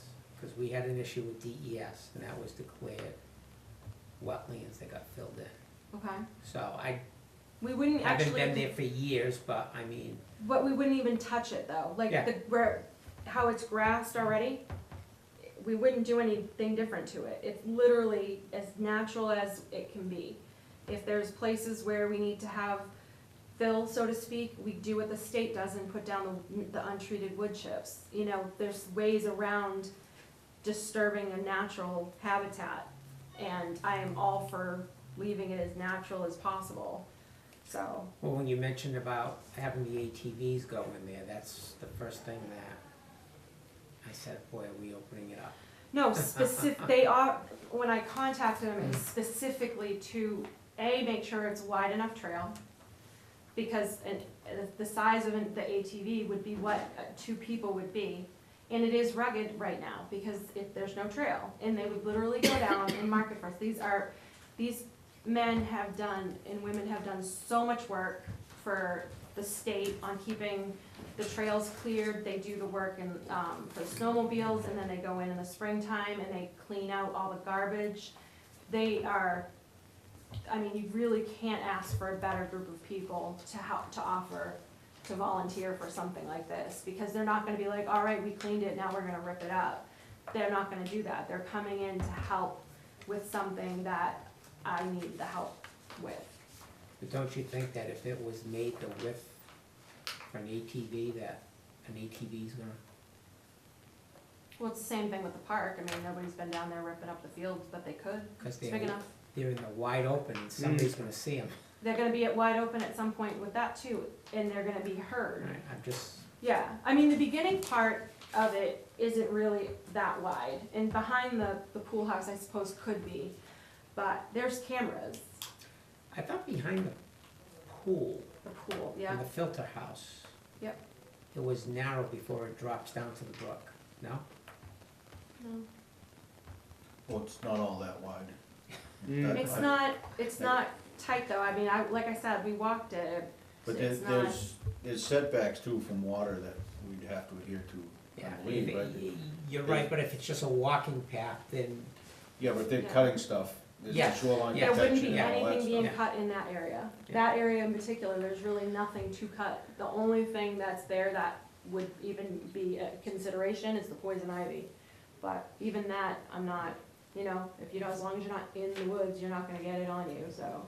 But how do you cut the path if there's no path there? You still have to cut trees back and, Not Make the necessarily, if you do the path around the trees, you cut the minimal amount of trees possible, because the whole point is to enjoy the nature. So if you go and you keep the, you know, cut down the dead tree, or, you know, take the path to go, you know, around the birch tree instead of through the birch tree. Again, it's also helpful to have the gentleman from the club to do that, because, you know, they want a nice preserved area for people to go. True. They, you know, so it's more of just. and my concern would just be wetlands. I mean, obviously the gentleman that lives over there that owns the bridge, I mean, Yeah, there's many I mean, concerns. it's not something that's gonna get done overnight. I mean, it's gonna take some Yeah. work to be able Yep. to do this. you know? Yeah, I'm not opposed to it, but I just wanna make sure we do it and do due diligence before we do it. I'd like to know where the boundaries are to that plot. That was what I was gonna say, that's the key. The is to know where- boundaries from, and again, this is just coming from a former selectman, is that the property line is the stream for the other gentleman's property to the town property. So in that regard, that's not an issue. When it comes to, what I've read, what it comes to with water, as long as we're not putting down stone dust, pavement, even crushed stone, we're not doing any of that. And you use, like I said, the untreated, wood chips if necessary, there's nothing that is disturbing the environment. We're not, like I said again, we're not cutting down. Yeah, I appreciate that you talked to past selectmen and they told you where the boundary was, but I really think it's something that needs to be delineated. We need to know, we can't go on, well, we think it's the edge of the brook. I'd be opposed to doing anything without getting a survey or having somebody look at it in some Well, way, I'm shape, sure or we have form. something, yeah. I'm sure. Engineer, Engineer. go in there and. Yeah, just to cover. Yeah, I mean, I'm sure we have something already done. I don't see that. I Well, can't how- imagine we have property that, in the town, that we don't have any record of where the property line is. Well, you'd be surprised. I was trying to see if, I know at one time we did a layout of that property. And we have that plan. Does that have bounds on it? Do you recall? I don't know. We could check into that, Yeah. but my suggestion and concerns is everything these gentlemen have labeled, and I think your suggestion of trying to meet up with Conservation Commission and see if you can get their input or help with it would be the first step. Yeah. Again, I didn't wanna jump into some crazy Mindy idea without some feedback of what your concerns are. I appreciate that. Yeah. Yeah. Yeah, we just can't have somebody go in there and start Right. driving an ATV Yeah. in there and start staking things off. I mean, Exactly. we need to know where Right. we stand, wetlands, Yeah. property lines, those sort of things, Exactly. before we start putting people in there, so. Yeah, absolutely. But if it's something that you guys are okay with me looking into, I really would like to reach out to Conservation and, Look into it, don't spend any money. I was gonna say, I talked to Conservation, but I wouldn't go any further than that at this point. yeah. Mm. Well, they might know about wetlands in there too. Yeah. That's Mhm. what I'm thinking. If I start there, Yep. they might know something. And then if you, Joanne, maybe if you can look and see if they have anything on the property line, then that would be helpful too. And then kind of go from there. Maybe come back after I speak with them in that regard. At some point, I'm sure we can take a walk, Yeah. you know, as a group or individuals or I whatever. mean, I'm at go down that there. field pretty much all the time, so, from here on in. Yeah. So, anytime you guys have some time to do that, I would appreciate. Thank you, Mindy. No, that Yes. that's it for me. You got an architectural drawing for the fire chief, so she can review? Yeah. You like that? Oh, good. What are we designing? I was talking about maybe putting a fire pit down, like a pop-up pit at the field, so we have some space to burn instead of just in the grass. Sure, why don't we have a 5-minute 5 minutes. recess? Yeah, that would be good. Thank you. Yep. That'd be a good idea. Yeah, but I'll have to talk to you and show you where, so that way you can. How you doing, Jim? Where the spot would be.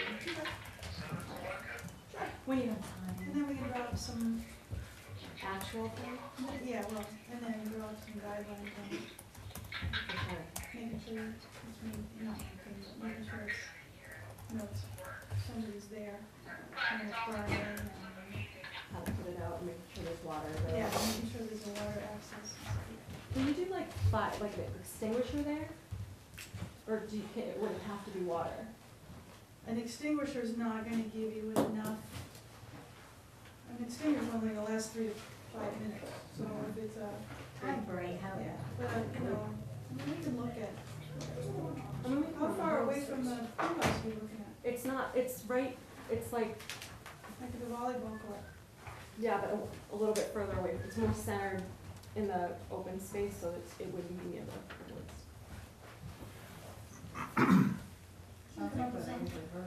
Yeah. Hold on, Mr. Stanley.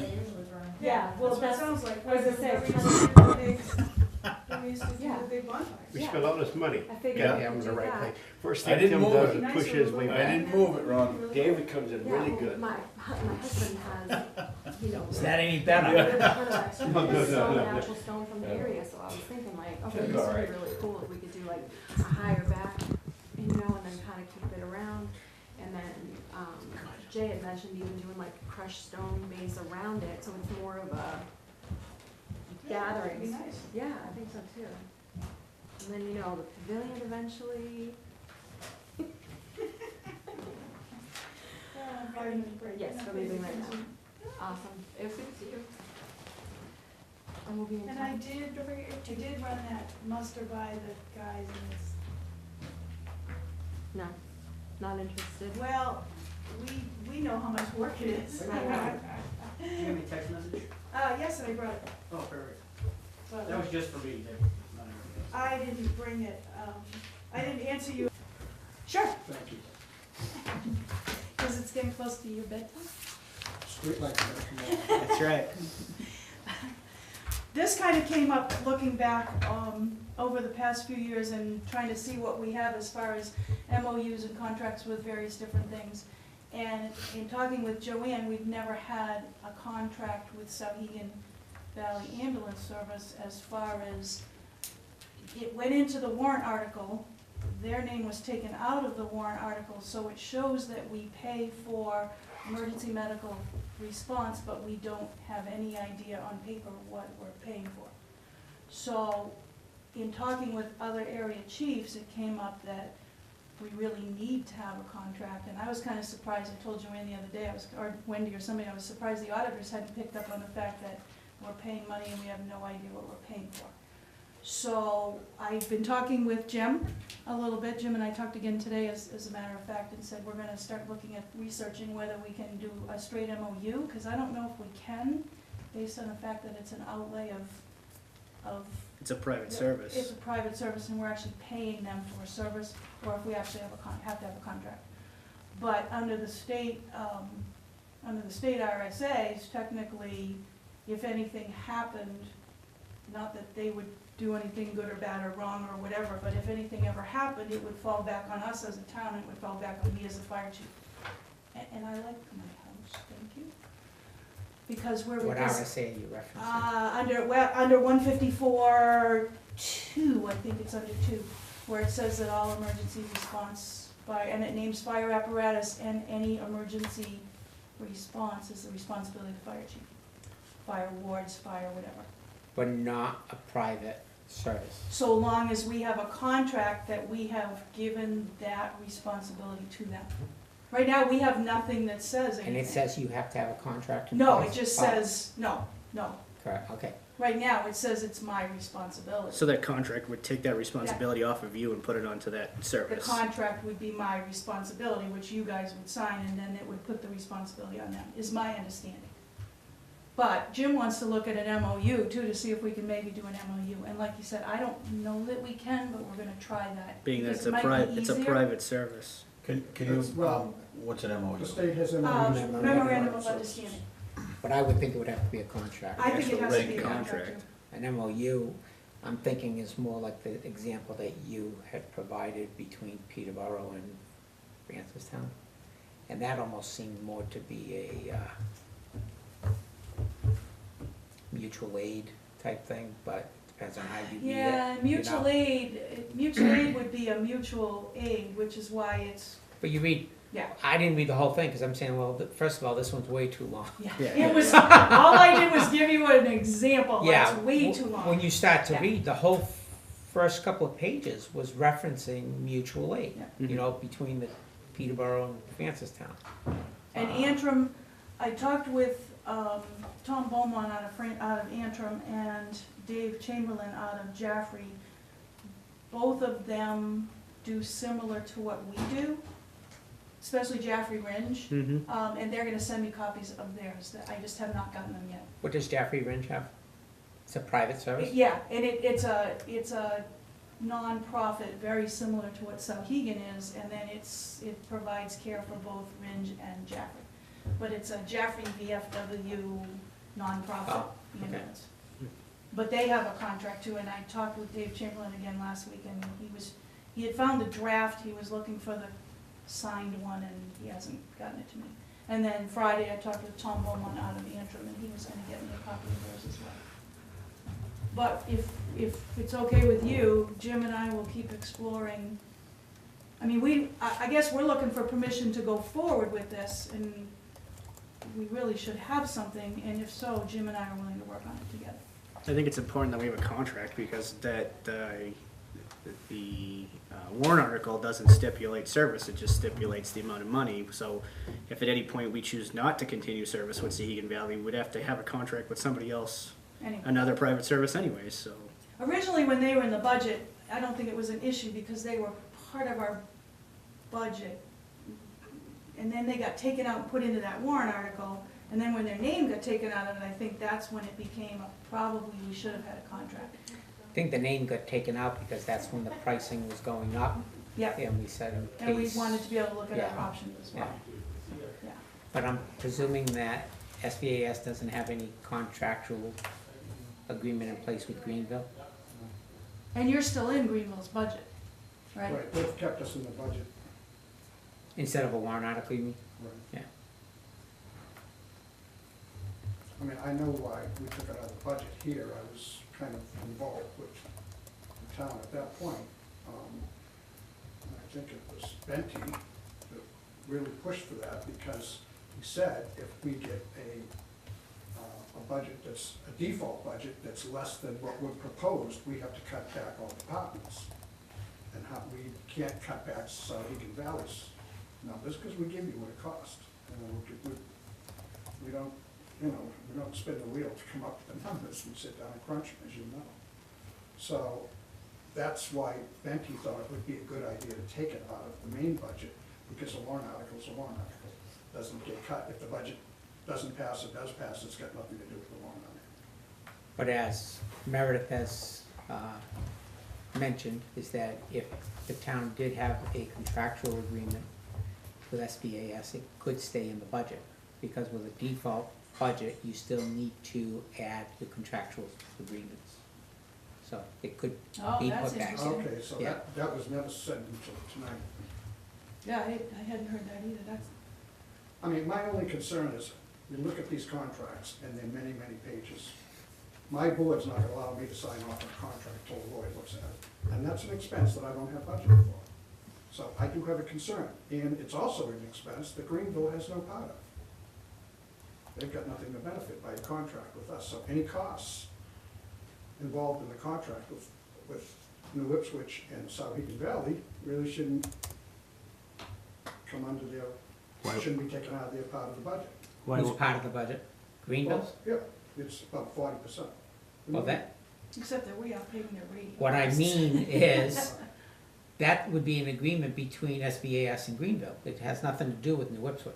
Right, I don't think you understood what I said there. What I said was, if we pay money to a lawyer to get approval for a contract with New Ipswich and SBAS, and we spend money on this budget, Greenville's paying for that, because they pay 40% of our budget. And I don't think, That's your operating expense, is it not? Oh, I'll leave that to you guys. I won't. well, and I mean, Yeah. the reality is we don't have any really extra money in the budget, do we? And I have no idea what a lawyer would charge. I know they're expensive. Mhm. And I mean, I guess she's found out that she'd be liable, but I gotta tell you, we pay a big amount of insurance to keep liability with the insurance companies and not with us. I mean, all our people are covered under liability insurance and the services, along with automotive insurance that, if we're involved in an accident. Like we run by the skin of our teeth down there. I just But I don't, certainly would work with Meredith and, I mean, whatever works out best for everybody.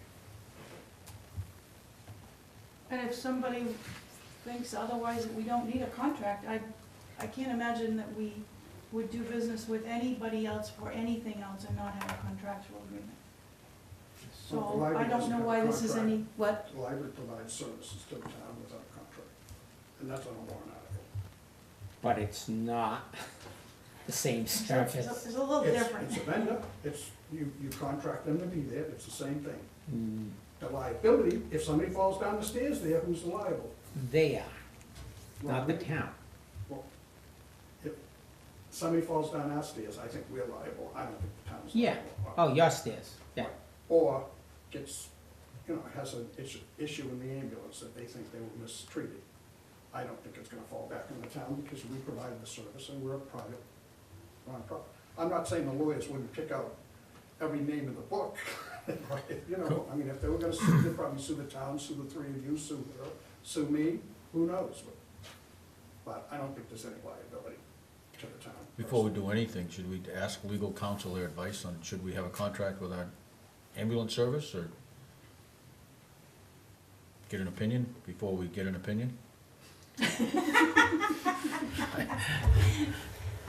I think we can reach out to the free legal Okay, counsel for that. yeah, just, in some way, shape, or form, I'd like to get, It would be nice to know, because yeah. right now, we give money and we have nothing documented on what we get in return. We know what we get in return, but we're not having documented on what we get in return, as far as providing care or What level of care we're what looking level for. of insurance they're carrying, what level of care do they provide, how often do they, we don't have any of that, so.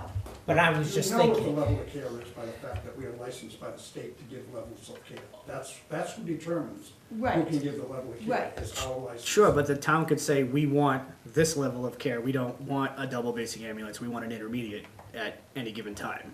We have that right to ask that of a That's private right. service. right, That's And that would be in the contract if we so choose to go that right. route. If we so choose to sign a contract like that. Right, Mhm. right, but that's all the stuff So, that we, right now, Sure. we can't even have the discussion, because we don't even know what. I mean, if we went with Paying any for it. other ambulance service out there, there'd be a contract in place. We'd be signing Peterborough's if, Right. We'd have to sign with any other ambulance service out there. Wow, I mean, that's kind of foolish talk. Having Peterborough, I certainly hope we didn't do Peterborough, because that. No, would be no, no, awful no, we're trick not with saying us. that I at mean, all. there's not another service. We've worked hard to put this service into a good situation in this town, because there Sure. isn't another alternative. I don't. There's think always another alternative. We're not saying, I'm not saying any of that, I'm just saying, I think Well, we there's- we need to There's follow not as through good on an the contract. alternative, Tim. There's not a good as alternative around. Unless you're gonna get somebody to come in here and build a building and put 2 ambulances in, which I doubt if the town could afford that. But I'm we not still saying have, that at all. I do believe we have the obligation to protect the town of New All right, Ipswich let- when it comes to I'm ambulance only service, saying, I so think we should explore the fact that we may need to have a contract that we don't have. I would agree with you. yeah, look into it. Okay. And we can work together on that. And why don't you advise us what your legal feelings, your legal advice is? At some point, you could just give us. Oh, yeah, that would be Can good. you check with her?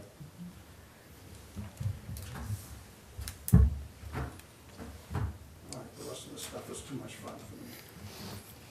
Good night. Do you want Thank you. Do you already have a copy of those? Yeah. They delivered me 3 sets, one for you, one for me, one for Tim.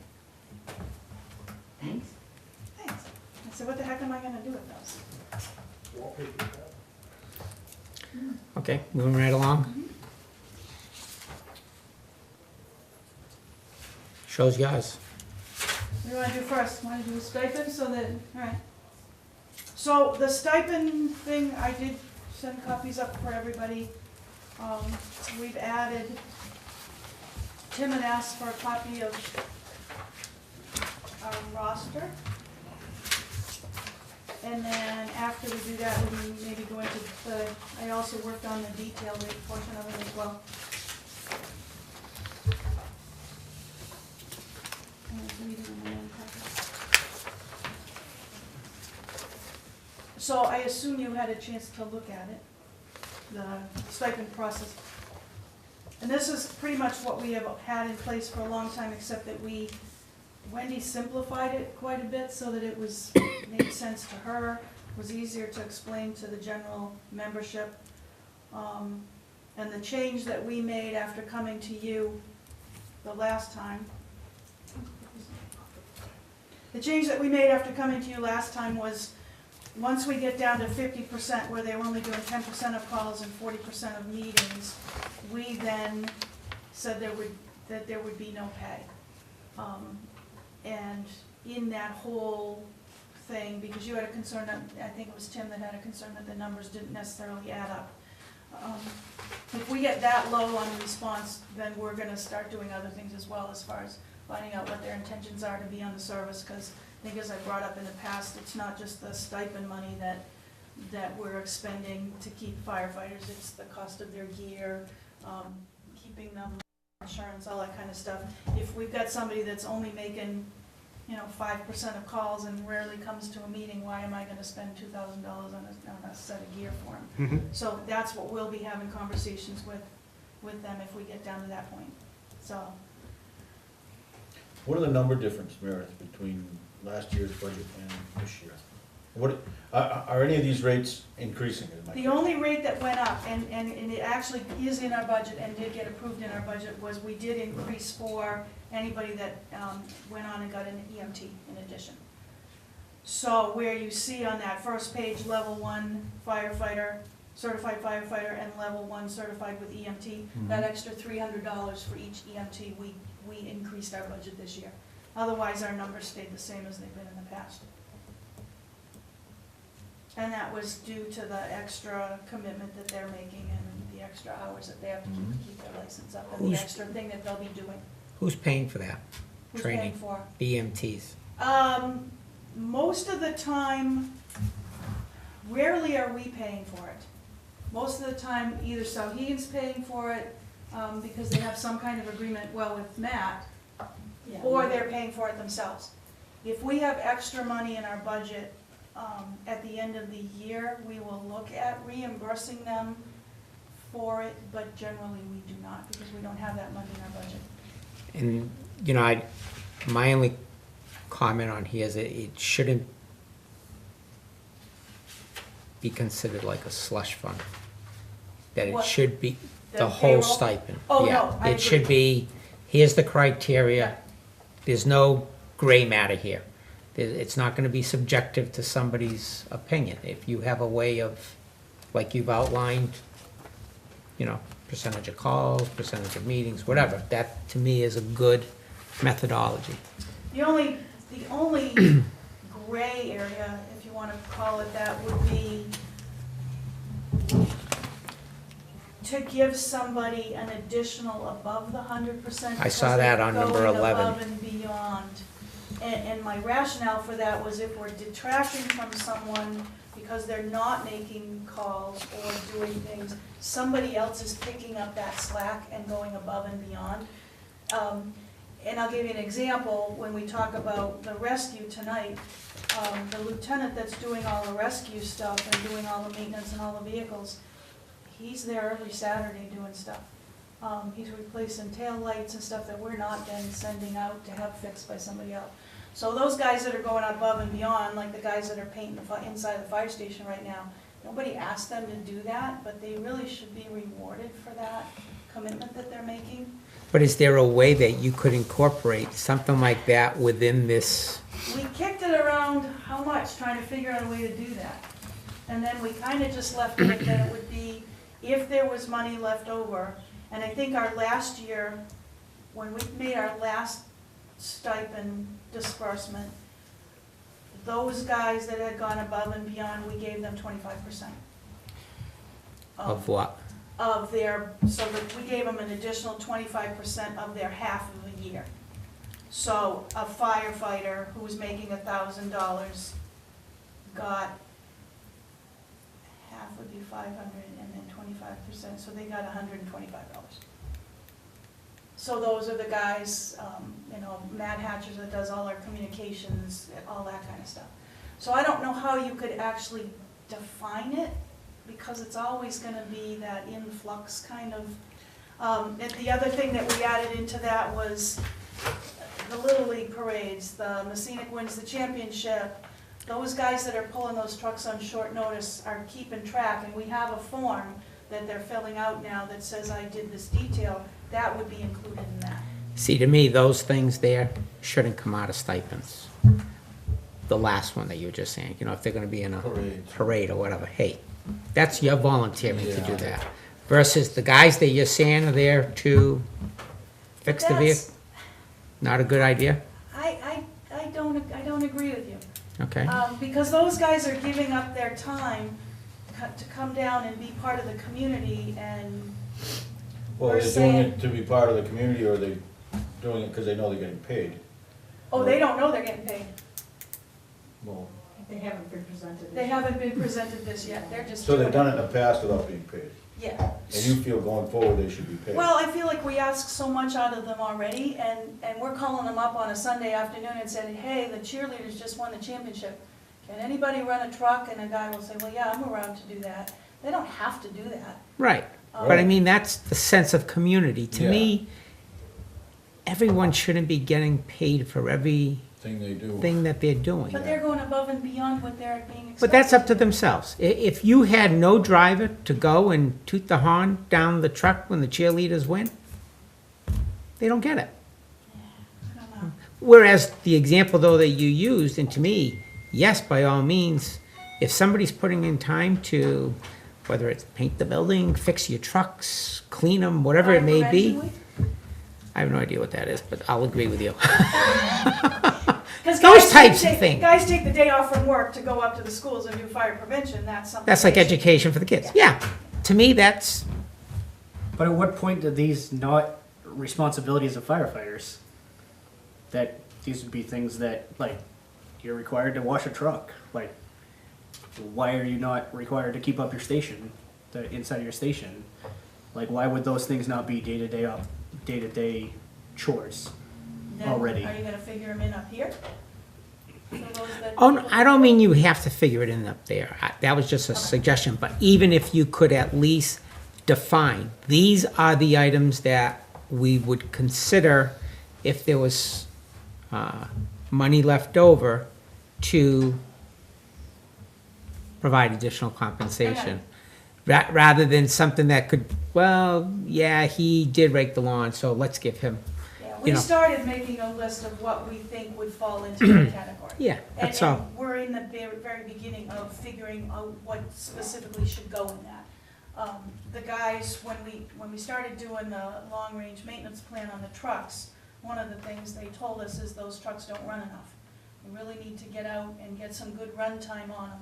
So guys are coming down on a Saturday morning, and they don't have to, and they're taking those trucks and they're running them all the way through Ashburnham and down through Ashby and up and around, and in order to get ride time on those trucks, because it's getting some of the carbon out of the filters, and all that kind of stuff plays into it. So the fact that they're just coming to do that, they're volunteering to bring the trash up to the dump on their way by.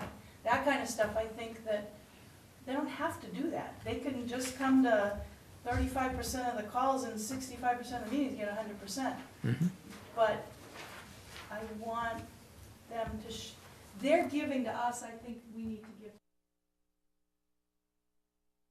rate of whenever you're here, you get $20 an hour or whatever it is. I think just being able to reward them for those little extra things that they do is important.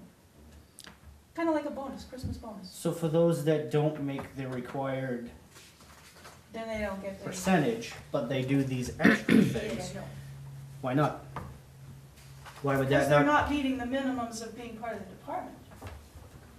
So. You get too many variables here, Come that's do the it. problem. There's All right, just then way come up- too many things. The last time There's I way was too here, many you told me things. the only thing you wanted me to fix was this, so I fixed this. What would you suggest? I have two comments. I'll go Okay. back to the monies that you're paying these guys for above and beyond is coming out of the stipends that aren't paid for those that are not meeting the grade, correct? Yes. Okay, I just needed that. Yeah, we're not going above Yeah, our stipend okay, line. I needed that for clarification. And why, do you not have a dumpster down there? We got rid of the dumpster because the dumpster was an additional expense that we didn't need. So we were paying for the dumpster, and we weren't filling it every month. So one of the things we did to cut our budget back last year was to get rid of the dumpster. Now, But now you're gonna pay the guys to take stuff to the dump. no, So- they're driving the trucks by. They're just stopping there. The agreement was the highway department. Yeah, I thought that's Now, right. I was just gonna say, now that, when Peter was down and it was winter time and stuff, he asked us if we would do it. Now that it's summertime and he slows down a little bit, except for road paving, when he gets back up to full manpower, he said he would be happy to start picking up the trash. We just have to get a trash Is that barrel. full manpower? Cool. Yeah, so. Then he can start doing trash. But there are some things, I agree with David, that, I mean, guys should just do, you know, not everything, but there are some things. It just seems like there's a lot of times when it's like, hey, let's just get the fire department to do it, hey, let's just get this, and I just think that, Well, if that was the case, you could use that argument for the highway garage. I mean, they're called on to do everything, so when they go Okay. down to do something for recreation, should they get a little extra because they're not out digging a ditch? they probably get paid. They do, but these guys are getting paid. They get paid though, they're But getting a they're getting stipend. paid for this, and I'm saying we should pay them for these too. If a guy's gonna go down and dip the trash at the rec department from the highway garage, he's gonna get his hourly rate to do that. And if he Correct. gets called in at 2 o'clock in the morning because somebody tipped the trash over down there, he's probably gonna get time and a half. So I'm just saying, in some ways, this is the guy's part-time job, for lack of a better word. They're going above and beyond, the camaraderie's good down there, why, if I've got people that are not pulling their fair share, why can't I take that money and, depending on what's going on, allocate it to the people who are going above and beyond? I Well, think we all agree Yeah. that you You can just do want that. There's a to line find out what somewhere. it But is. there's a line between Yeah. yay and nay.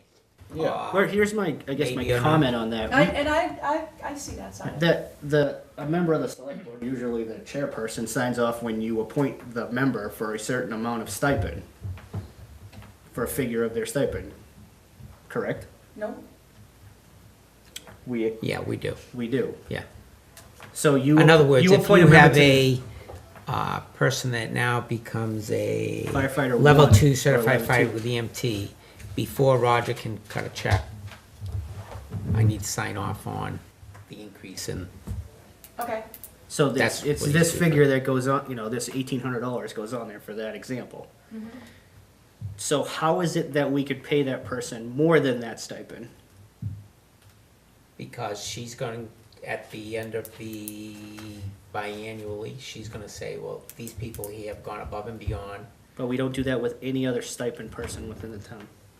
It's on a But Like we you don't don't- have anything else where they are getting a stipend for doing X, and now they've done X plus Y.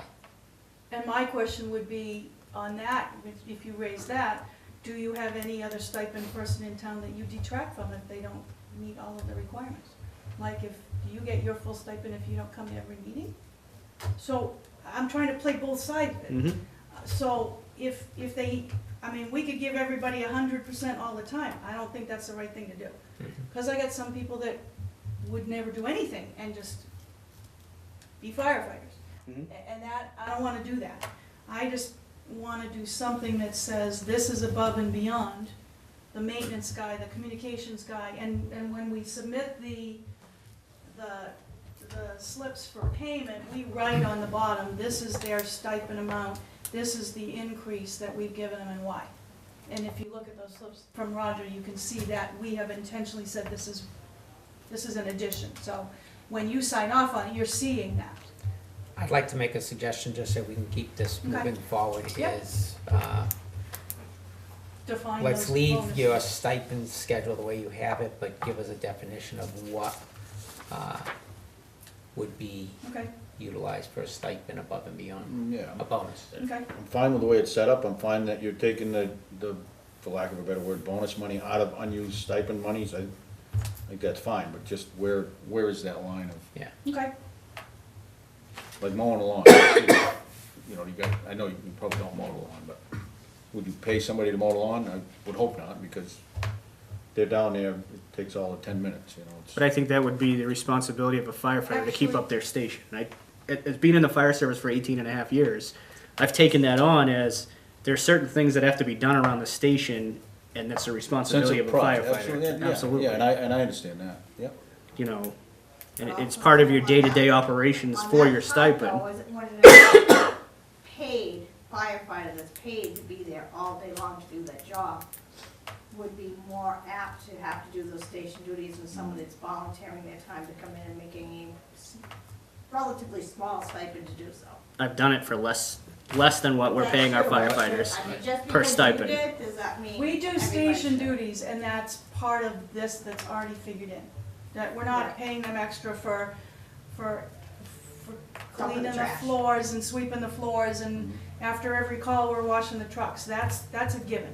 It's the above and beyond, the guy that just replaced the backup lights in the rescue and that kind of stuff that I think they, Let's move on to the next item. right, and I will define that, that's easy to do. Dry hydrants.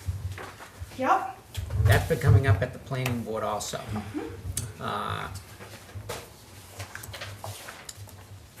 There was this recent submittal for a 2-lot subdivision. I believe your letter said that there wasn't adequate fire protection. no. Yes. No, my thing said there wasn't access to adequate water. Okay. Are we talking about over on To me, that meant the same thing, yes. There's water there, we just can't get to it. Well, So- there is water that you have access to, but the point I want to just finish here Yep. is I don't know how we go and put the responsibility on somebody trying to subdivide their lot for a one additional lot to have to put in a dry hydrant.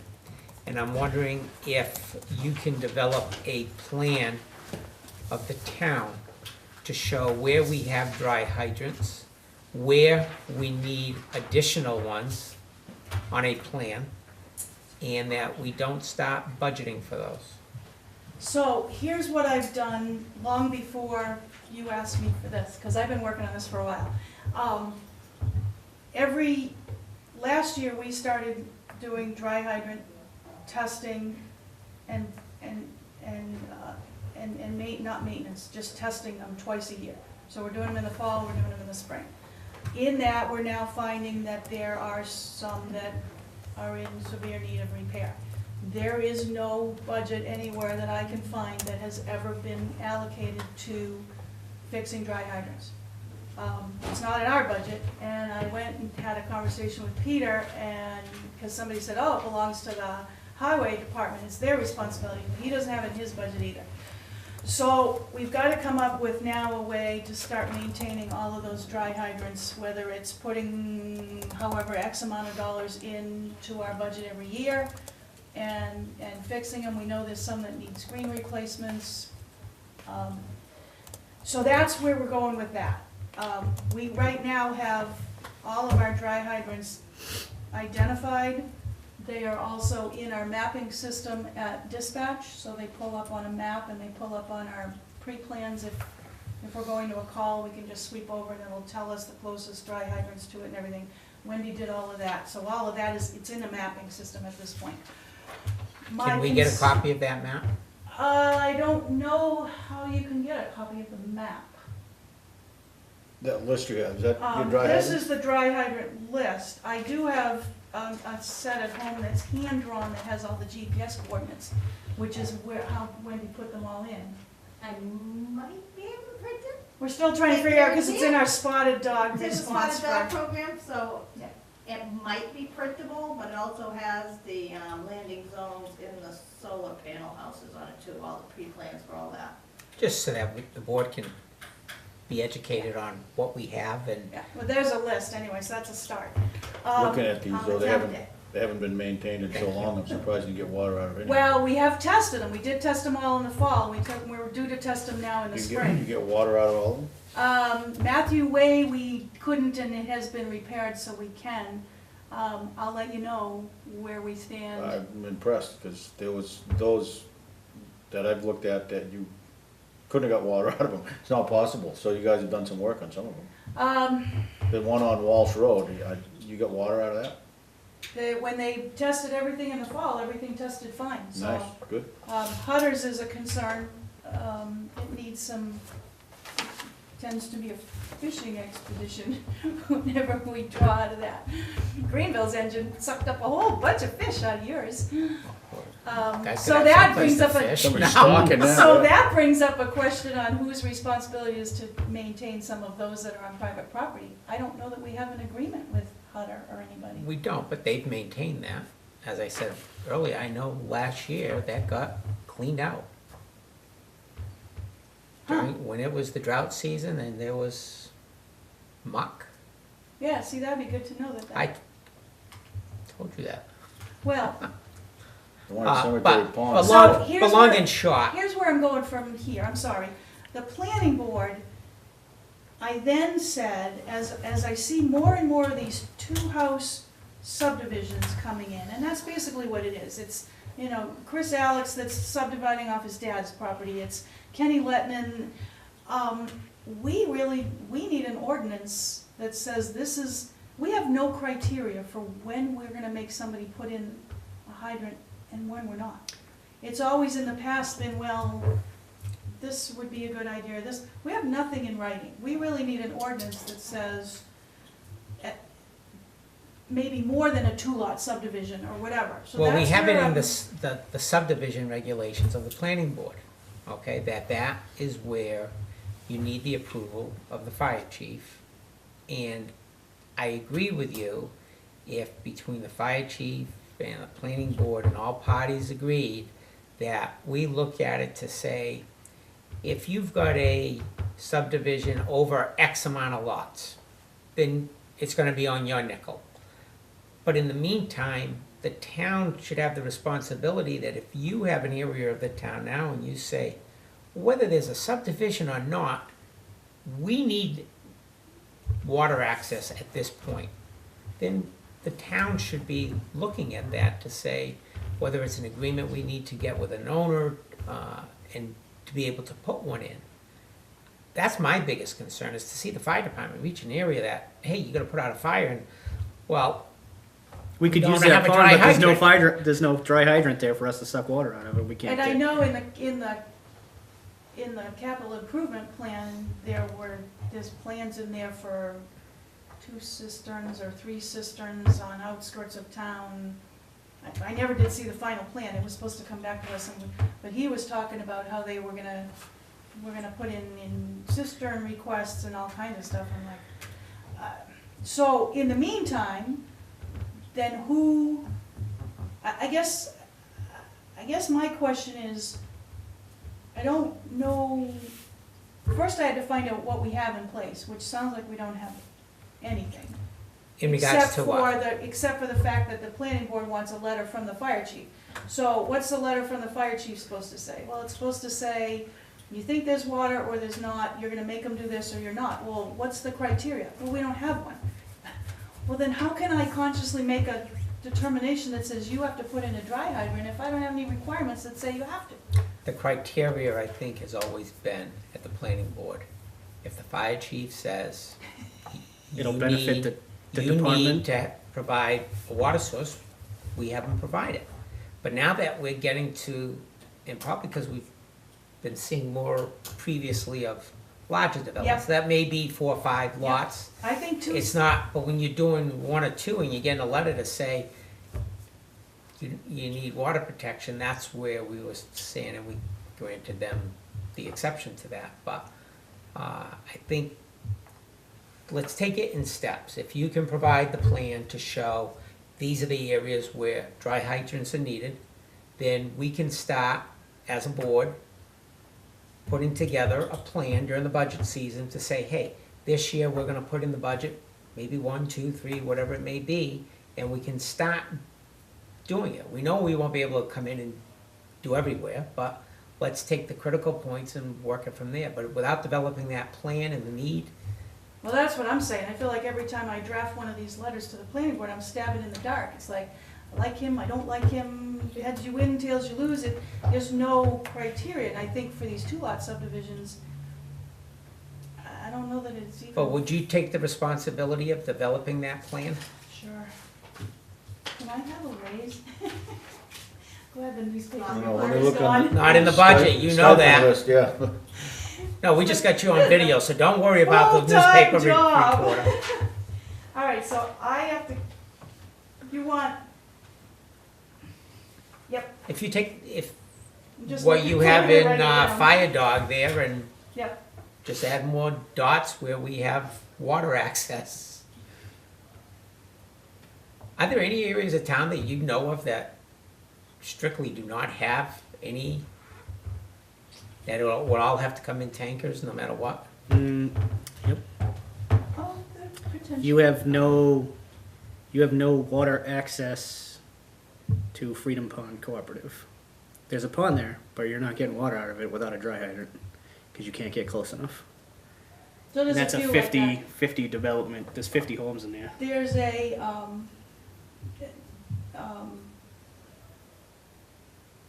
up on Boston View is the Yeah. same way. The pond is there, but we don't have access to the water. So there's a few like that around. There's water, and we will But Boston always- View, you have the water, isn't there water right there at intersection? How far is Boston View from North Road? More than hose lengths? Oh, yeah, oh, yeah. Okay. Yeah, when his Yeah. house burned down, there was tons of water there, and we didn't have any, we couldn't get to it. Because the pond sits down in the field. I was thinking of the, Wheeler? right on the You're thinking of intersection of Wheeler and Yeah. Fort, yeah. Yeah. Now, are you able to just drop a hose into a brook and, Oh, yeah. Mhm. And last year, when we were going through the drought season, I posted that we were not going to draw out of our dry hydrants because there wasn't enough water to support them. So we had a big sign at the station that said, "Do not use dry hydrants," because all we were getting is sand and muck and stuff. Because the water's lower than where the pipe Yeah, sits. so if we'd had anything, we had arrangements that we were gonna go to Greenville to get water from their station, and we're gonna go out here on the flats on the way to Jaffrey, because we knew we could have access in there. So, we can always get water, it's just, if we can identify those places, we know, we may call in more tankers, we may. Have an extended time of getting water, and you can Yeah. reduce that by putting a dry hydrant Yeah. someplace. Yeah. I'd love to get a dry hydrant on the causeway over by Bank Village, but I I think thought we had one there. we Didn't they have one put on the one? bridge. Okay, But the bridge, if we tie up with any kind of long-term event, we basically tie up the bridge. You Which close the road down. means that nobody can get across the bridge. But the issue with the causeway, and this is something we're looking as we put in dry hydrants, is you've gotta look at what DES is gonna require, because that's wetland, so can we put a dry hydrant in there or not? Peter told me to put one in there if I could get approval from DES. I don't know, there's some exceptions, but I don't know that that will fall in it. So those are the different ones that we're looking at. But again, it's one of those. but why would the bridge not work? The bridge works. Oh, It just we would potentially in a long call block that access to that whole other side of the bridge, the people Well, who if live on you- the other side. parked on the bridge, you mean, but if you were off the bridge, could you? You can't really get off the Okay. bridge and draft, Okay, so. 'Cause So, it's never been identified, it's gonna take a little bit of time, and I've been working with Peter on different things, so. What's the cost of a dry hydrant? I don't know the answer to that. It can't be a lot of money, right? It's not a ton. No.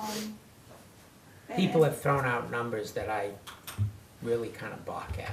I don't think it can possibly. You're nothing more than the It's just Schedule 80 piping. PVC pipe, no? Yeah. Screen, Yeah, exactly. storage connection or something? Mhm. And then some way to protect it so that average Joe snowplow doesn't Yeah, blow it over, Yeah. but. Yeah. I don't know what Letton's, I think it was Letton's, no, it was not Letton's, I'm sorry. Over on Matthew Way. He repaired that one for us and it was minimal expense. We did a new one at Cemetery Pond when I was cemetery committee. I can't remember what we paid. We replaced the whole thing. Just Mhm. tore it Yeah, out, I put it out remember new. that. Yeah. I'm thinking if you made these things up, pre-made it, Yeah, put it right in a farm, pour of concrete, done, yeah. drop it right in place. Yeah, it can't And be- I don't know, I'll have to look at the NFPA standard to see if there's I don't know what the requirements are for rural water as far as distance. so I don't know, you know, I'm presuming they to would just have identify where we recommendations. need them, there must be a standard that Yeah. says they have to be every so many Miles or miles whatever, or yeah. whatever. I know there's gallonage requirements on cisterns, but as far as how many and what the acreage is around them, I don't know. I haven't even opened the standard yet on that, so. Update on rescue truck? Oh, yes. So the rescue is, the generator on the rescue does not work. And it's an odd design. When the truck was built, it was built with, when the truck starts, the PTO for the generator turns with the whole system, even if the generator's not running. So it was constantly running, constantly running. It is now worn out. Our engine, which has a similar design, is the next level up, because they obviously fixed the problem, and now it has a switch that you turn on and off, which activates that PTO that goes to that generator. The problem is, it's now shot, and we have to replace it. So this is, hold on, so this is two different trucks you're having issues with? No. So no, just the Engine rescue? 4 is perfect because it was that next generation of this same system where that Okay. PTO shuts down. Okay. In the rescue, it was an older truck. The company that built it is out of business, and Valley, who was where we bought the truck from, is also out of business. They've, just, not to go too far into that, but they're looking into moving to Bedford, New Hampshire, is what we were told, so they might not be. That still would be a while, though. But even still, it's something that we've got to find a way to get it fixed. So we can repair the entire system, and it's gonna cost us $6,500, and that will give us exactly what we have now, with that PTO that still turns constantly as soon as we start that truck up. So you're replacing the generator, is that, just so I can We'll be understand? replacing the generator and the system that runs the generator as well. Yes, so the generator has to be replaced, and then the PTO that drives the generator has to be replaced, that whole system has to be replaced. So we can repair it for $6,500, or we can upgrade it to, which is gonna be about 8,000, might be 9,000. Is upgrade replace? Upgrade is a new generator with the new system where the switch would turn on to activate that PTO or shut it down. At a cost of what? It looks like it's gonna be $9,000. So we're looking at going with the upgrading of the system, because this truck is gonna last us a long time. Okay. So we That was don't my wanna next, have to that was replace my it next again. question. How long are you gonna have the truck? This truck is gonna, we figured out that the Explorers are gonna be the ones that are gonna be replacing this truck when they become the chiefs and deputy chiefs of the department. So we're looking at keeping this truck a long time. I forget the year on it right now. Mental block. It could be 2002. So it's got, It's good till at least 2032 based on your efforts with your pumper. No, where, yep, so it'll last us, so we don't want this to run out again. where are you gonna get the money from? For budget, where else? I'm gonna take as much of it out of my budget as I possibly can. What, So I would, But if we go over, that's my concern, is if, I'm gonna try and stay within my budget, but once again, I'm giving away training money and all kinds of things, and we're not doing the things we need to do. so we've had a We're discussion, going to try and we, fix this. I know we've had this discussion in the past, and I found this at some point, and I have to go back and find the article about the capital reserve money. You know, over time, they're trying to get the board, you know, many times over the past, the board to be the agents to expend. At some point, the article failed, but the article was also written that it allowed the board to spend money to a certain amount out of capital reserve without town approval. Well, and that was gonna be my question on moving forward. Peter must have some way, if he has a catastrophic event on a truck, to fix it. Shouldn't we? So that was gonna be my question was, can we set up an account where you guys would be the agents to expend or something for these events like this? Like last year's was a pump issue, this year is this generator thing that we weren't planning on. Is there any way going forward to set up something like that so that every time something like this happens, There isn't we're an not account coming set up. going with my thumb up my nose going, what do we do now? What is it every year we put money into? I can't think of the name of the We account. don't, we used to. No, you have the highway, Oh, that's the capital capital reserve account reserve. for new equipment, But new you replacement. can't, yes, it new is for equipment. new equipment, but it also has to be based on voter approval. okay. right. That's- But there was, years ago, sometimes in the Board of Selectmen's budget, we would just have a contingency line item, which now is no longer allowed to have that, but I was reading something last night where you can have set up a warrant article for a contingency fund, but we don't have one. No, that's why I'm asking, like, what happens if Peter has something that goes down, what do we do? We're down He has a three bigger trucks. budget than you do. We can't not get it fixed, but then the question becomes, I don't wanna just repair it. No, I would I wanna I would be upgrade it opposed so to that we repairing don't it, have yeah. the trouble Yeah. again. Yeah, Yeah, That replace doesn't it. make any sense. Now, we do get $1,000 back on the court, because there's a $1,000 court charge, we do get that back. The question became, so does that mean we're down to 8,500? 8,000. So I wrote down, 9,000 for the upgrade. oh, Yeah, okay, 9,000. 55, yeah. So, I don't know, I don't remember if that was a $1,000 court charge or not. But my question would be, if it's coming out of my budget, at least some of it, Can't take it out of the rec budget. can I put that $1,000 court charge on the credit card and then pay off the credit card? Town credit Let's card? him joked on that one. wait a minute.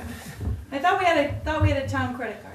We do, but what does it matter for how you pay for something? Cause then I could, It's still, I'm trying to the get, credit card I'm still trying goes to to get your the account. $1,000 that comes back, not to You go know, to the general fund. I'm thinking you're not thinking that there's somebody else that pays off these credit card No, bills, no, are no, you? no, no. We send No. them out, they come back paid. I'm trying to get the $1,000 not to go in the general fund if it's coming out of my budget. Cause it would be a court charge that we would then get reimbursed, cause that's how the court charge works. And that's where it would go, is that you buy something for 9,500, it's coming out of your account, and then when it gets credited back, it goes back in. It'd be credited to you. Yeah, not to the general fund. Oh, I thought it went back into the general fund. No, because the purchase order that would be Okay. written is Yeah. Good. based on. Alright, Fire then I'm good on that. The other thing we're gonna do is call Lakes Region, and, because the quote that we got is from Wheelan, because they've been doing a lot of our stuff, and we're also gonna get a quote from Lakes Region to see if they can get us a better price. Wayland's and Temple? Yeah, Yeah. and they've been doing they're working with us, they're working a way to try and save us, Wayland is, to save us money by having us buy the parts and then they'll install them, because then he doesn't have to mark them up. Mhm. So we're trying to figure out the best way to get this down in price, but I just kinda wanna give you a heads up that it's something I wasn't planning on this year. Falling apart over there. And this one is through nobody's, this was a poor design to start, this was nobody's fault. It wasn't that we didn't maintain it, it wasn't anything, it's just a poor design which they then fixed when we bought engine 4, and now this one's finally let go. So it's not, it's not that we didn't take care of it or anything. And then you wanna do detail rates another night, That's not on our list. well, it's part of the stipend, that's why. Oh. I'll just pass these out. This is wildland, these are the new wildland rates, which are based on the FEMA rates, so those are kind of a given, because wildland, and that's the money that would go into that line, which Wendy said Roger hasn't created in the sheet yet. That expendable line for details is not in our budget yet. There's no line item. There's no line item yet. So do we need to Have you ask had them to create a, it? have you had a, Have we had anything to put in it yet? Not yet. So that's the new FEMA rates, and that's the new wildland rates for any wildland calls. So that money comes back to us from the state. And that money would go into that account, And that money correct? would go into that account, and then we For the would detail pay- rate, and then we'd pay firefighters for forestry stuff out of that account. Yeah, and they would get paid At this those rate. rates, yeah. right, but And this then is for fighting a fire. That's for fighting a wildland fire. Wildland. yeah. Are you Fire. looking to use these also as a detail rate? No. Oh, So this was just informational. This is, so if we do wildland, this is what you're gonna get, what we're gonna get billed for wildland. yeah, yep.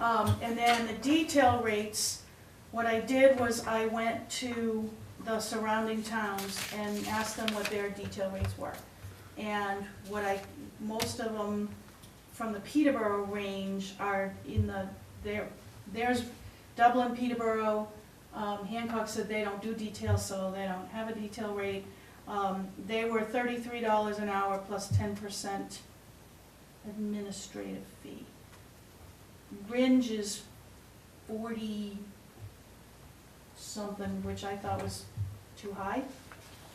So I took the 33, which seems to be the general consensus of the area, and then just fit it into our people. So firefighter 1 and 2 is $30 an hour, then they got a little bit of an increase for EMT, an officer, a chief officer with EMT. So that's kind of what I've come up with. Can I ask why it wouldn't be flat rate clear across the board?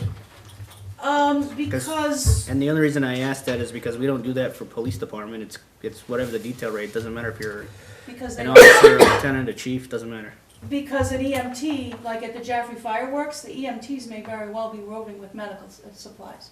And the firefighter might just be sitting driving a truck. or So sitting- it's So it's based on whatever the their level of request training. whatever their request is for personnel. Yeah, That's what you're basing it on. So Yeah. if Jaffrey says we need 3 EMTs on that truck when you bring it up, then they're gonna then get this. you're getting the rate for the EMT. Yeah. And Okay. if they just want us to do a standby at their station, and they don't care if there's any medical people, then it would be, then we would fill it with firefighters for $30 an hour. I think the rate's too high. I know you do, Mm-hmm. Okay. but it's the general area. And. I never would compare New Ipswich with Peterborough. You have two totally different demographics. But the, And to go ahead, sorry. to be representing that should be the norm, I don't agree. I would ask the same question, well, what about Mason, Dublin, Harrisville? This is Dublin's rates. This is Dublin's rate, okay. Mason, Greenville, Greenville doesn't do details. Greenville doesn't do details. that's what I'm saying, it's, I guess my way of looking at it is, this is money, this isn't for the community things that we're doing, the school things, this is, Jaffrey Fireworks, if anybody, hazmat calls where we're gonna build a propane company, whatever. My way of looking at it is, if these are the rates of the area, mhm. and I pulled from this area mostly because this is our dispatch and this is where we go, because we go to Jaffrey Fireworks. If Joe Brown from Dublin is there and he's making $33 an hour, why shouldn't the North Switch guys be making $33 an hour? I guess if you flip the coin and say, well, if I'm running the Jaffrey Fireworks and I know I can get New Ipswich at X and the other one's at Y and they're higher, I'll hire New Ipswich. That gives these guys a better opportunity. But why should they want to go? Maybe they don't, and then they can say, hey, we don't want to do it, and they'll call Jaffrey. or And let Peterborough. me flip the other side of it. So we have a tanker rollover, which we had here. Mhm. Our guys, anybody that we call in, Jaffrey and those guys, Peterborough, Dublin, which we potentially have called, would be getting these rates. Our guys in their own town aren't gonna get the same rates. How is that a detail? I mean, that's an emergency call. That's not a That's detail. because we're billing because under the hazmat regulations, we can bill that as a detail. Because you bill so long as there was a company at fault, then you can Mhm. bill the company. And we did bill for the propane one, and went back in the general fund. And you, the figures you used for that were the forestry rates, because that was all that you had. That was all we had at that point. But I can tell you that last year, the guys went to Jaffrey for the Jaffrey fireworks, and they went on these rates, and everybody else went on these rates. It's pretty stinky. Oh, I think I expressed to you when you were asking about that warrant article, that was my biggest concerns, because I. Which is think- why I think- didn't go with yeah. Ringe's $40-some an hour rate. I tried to keep it reasonable, and I tried to pull from, and I'm willing to check and see if Mason, I don't know that Mason does details, but, Probably not. but I sent it out as a mass thing to the chiefs in the area, and I tried to keep it within reason so that we're all working in that general There's rate. no rate for apparatus on here. It's under the FEMA, so right here. FEMA schedule of equipment rates can be found online. We'll use that same schedule that's here. And if you pull it up, depending on what you're sending, it could be $90 an hour and 53 cents a mile or whatever. It varies. So rather than put a specific amount in here, I just left it with the FEMA rates, which is what Wyoming How often do the uses as FEMA well. rates change? The last one I saw was this is 2017, I think the last one was, well, the last wildland was 2015, whether they update them every year. They have to at least update mileage, because mileage goes up and down. Yep. So rather than try and create something, if it's this engine, if it's this many gallons of water, they already had it broken down, it was easier just to leave their rates.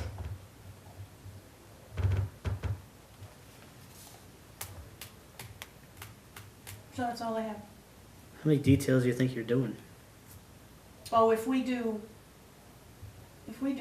4 in a year, that would be a lot, as far as details. Last year we did, Minus calls that, last year emergency we calls, did yeah. the Stoddard fire, the Jaffrey fireworks, was the propane call in that same year? I think it was. Yep. And I don't think we did any other, Who was one of them? might have been 2 of them. We don't do a lot of them. Mm-hmm. At these rates, you can advertise. I start our own fire department. Violation of the RSA's. but- So, that's where we stand. What am I supposed to do? Oh, I'm supposed to map it. Map hydrants. I wrote it down. Rural RSA, FDA standard. I haven't even looked at it yet. And definition of a bonus list. Got it. That's easy. That's almost done, so. Dry hydrants is a good intern, probably. Give 'em a town map. Yeah, give them a map. Give 'em a town map. We do have 2 interns that are working through Messina, which is working well. Messina. Through the fire program? I thought they didn't have that anymore. They do They have. brought it back. Oh, Yeah, so we have 2 of them, 2 of our explorers, and they're getting credit through school. Wendy supervises them and gives them projects, and they're also in the Conval Fire One program. I was gonna say, that's where I thought it went to Conval. Yeah, No, the this fire is one- a- this is a- internship through the school. This is an internship where they come in and actually work in the fire station they do projects, Okay, so, That's how- but these are Messinic students that are in the Conval program and they're doing the internship. yeah, Okay, they happen to be the same kids. right, but the high school doesn't have that fire, No, okay, that's what I thought. No, that went to Conval. That went to Conval. unfortunately. And we have 2 guys in there doing very well. That's it. So we're gonna table the detail and discuss it at a later date? I had down that she's gonna go back and review with more adjacent towns. Okay. Did you have something different? I didn't have that. Let me get to that. I said I'd be willing to look. I'll call Mason and Brookline.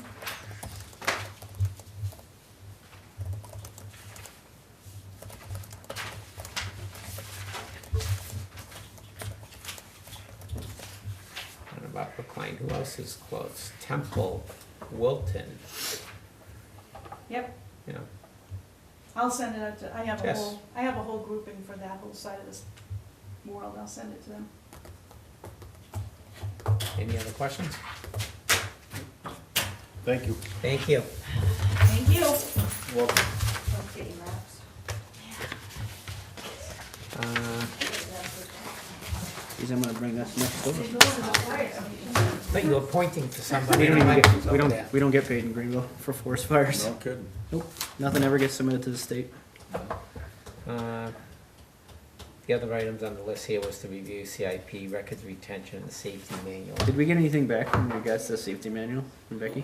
No, I haven't yet. Okay. And on She said records she was working with me. retention, was she broaching that company to give us a cost proposal? Jessica, Jessica, oh, Yeah. I thought she gave you that. I haven't seen There's no anything. We had the price in there. discussion, but we asked for Yeah. price, yeah. Oh, okay. I'll have to ask her about that. Do you want me to see if I can find that article too?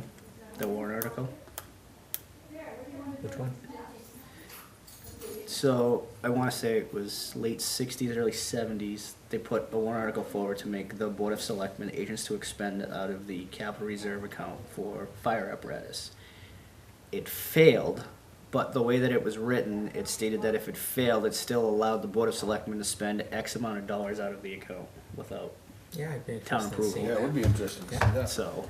And I wanna say it was either, I don't know, it was somewhere around that 12,000 range. I mean, it wasn't a whole lot of money, but it's And then you money also that- have to check the ones from 66 until, yeah, go about 2005. Yeah, to see what the, That'd be some good reading for you. I actually already found it, so it's sitting at home on my desk. Oh, I just nice. have to, All right. and Good job. I made a copy of it, so I will look at it and. Is there anything you have that we need to address? I think that's.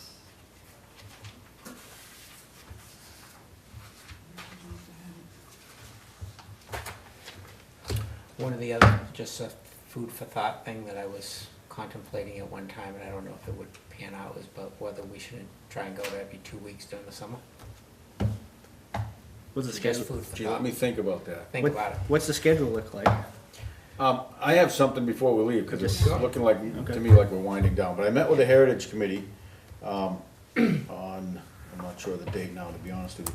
But they're asking for keys to, or permission to come in and get a key to the old town hall and schoolhouse number 13. Because they wanna start investigating, maybe looking into getting grant money for these things, what they actually need, and they wanna put a plan of action together. It sounds like they've got some wheels on them and under them, and they wanna see what they can do about, getting some of these buildings fixed with, state money, federal money, whatever might be out there. Good. So I just wanted to bring it to you guys. You'd like to be able to get in there, access. Not everybody's available on the same day, so I said, well, I'll see if I can set it up so you can just come in and see Joanne, tell them you're on the Heritage Committee, need a key, you wanna go in the old town hall. Or, Schoolhouse 13, like I said, the old highway garage, it's been called many things. Yep. And then also, we're in discussion with the old fire brigade about, that building coming back to the town. So Really? Yes, So I would, okay, can we have this discussion? Yeah, let's have this discussion. okay. Here are my, I guess, who did you speak with, or I guess it doesn't really matter. So they're looking to give the town back the building? Who's in discussions? Jim discussed it with the Heritage Committee and mentioned it to me as a selectman. Jim Coffee? Coffey. And I don't know who's on his committee, I don't know if there's anybody left, but, There's like 3 or 4 people still on the. well, he was gonna bring it to them and then kick it back to us. That's where it was headed in the conversation, I left it with him. So, From what I see, and I mean, I've read the agreement of how they got the building, and my concern is that they haven't kept up with their part of the agreement. okay, And the building is deteriorated. The Wachusett hasn't been upkept, nor has the hand pumper that's currently housed there. they're both Either in there, one. right? Am I They're both, correct? Yeah. there is a hand pumper and the Wachusett is in there, and we also have a hand pumper that's in the Historical Correct. Society. Yeah. But those 2 pieces of equipment under the agreement where they were supposed to maintain them, over the agreement, I wanna say that agreement was 2002, 2003, somewhere in that time frame. Nothing's been done to any of those 3 anything down there, and it's pretty laid out within the agreement of what they needed to do and nothing has occurred. Okay, well, I'll So- bring that back to Jim, or But if they're Jim looking should be to, aware of the agreement. if they're, I gave it to Mr. Coxon. I gave him a copy of the. Is he part of that agreement. brigade, Tim? He is, yep.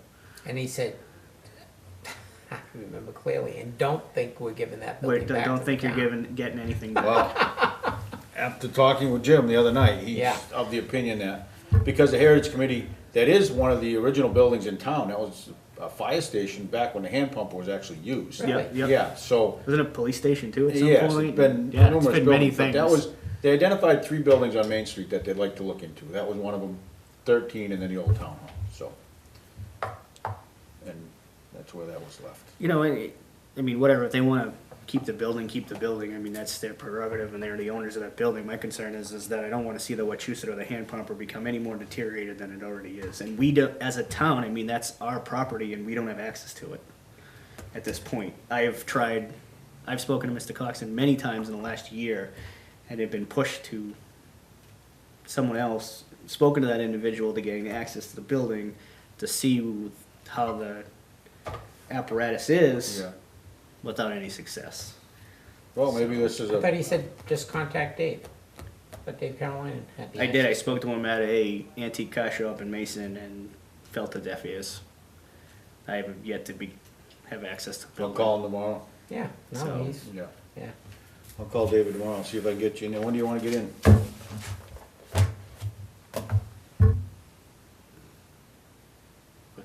Early. You're available during the day, right? I will be starting next week, Sunday, Monday, and Tuesday, and Wednesday morning, so. Alright. Yeah. I mean, we have a plate here for the Wachusett that needs to be put on the truck so they can go out the road, Yeah, okay. so. But, I mean, just come up with a plan of what we're doing with it, I mean, it's just, there was money put away, or many, many years ago, 30-plus years ago, to rebuild the Wachusett. It was a warrant article, so it didn't get spent in the year and whatever, but I mean, the truck needs work. Yeah, and Jim said the same thing. He said it will start. Yep, it will start and backfires as I've been told. And it runs and stuff, but it hasn't been taken out of there in years. And you know, when we've talked, and even Dave Kotz and I, you know, it'd be nice to just get it out, let the public see that Sure. we own these things. You know, bring it down to Memorial Field or Memorial Day, or Put get it it in in the the Memorial Day parade, parade, or whatever the case may be. Pull so- the cobwebs off it. Yeah, yep, get it out there. So, did they, have they done anything? I know we have a horse ground carriage up at the Barrett house that belongs to the town. Oh, I don't know. Really? I thought I knew about all the I'd names. say, why am I thinking it's a hearse? A hearse, yes, Yeah. horse-drawn hearse Okay. in the carriage house up at the Barrett Mansion. So, might be something the Heritage Commission might want to look into. Yeah, it would be. I'll mention it. It's there. I mean, it's before it disappears through time and people forget that we actually own it. It's at the Barrett House in the carriage sheds, huh?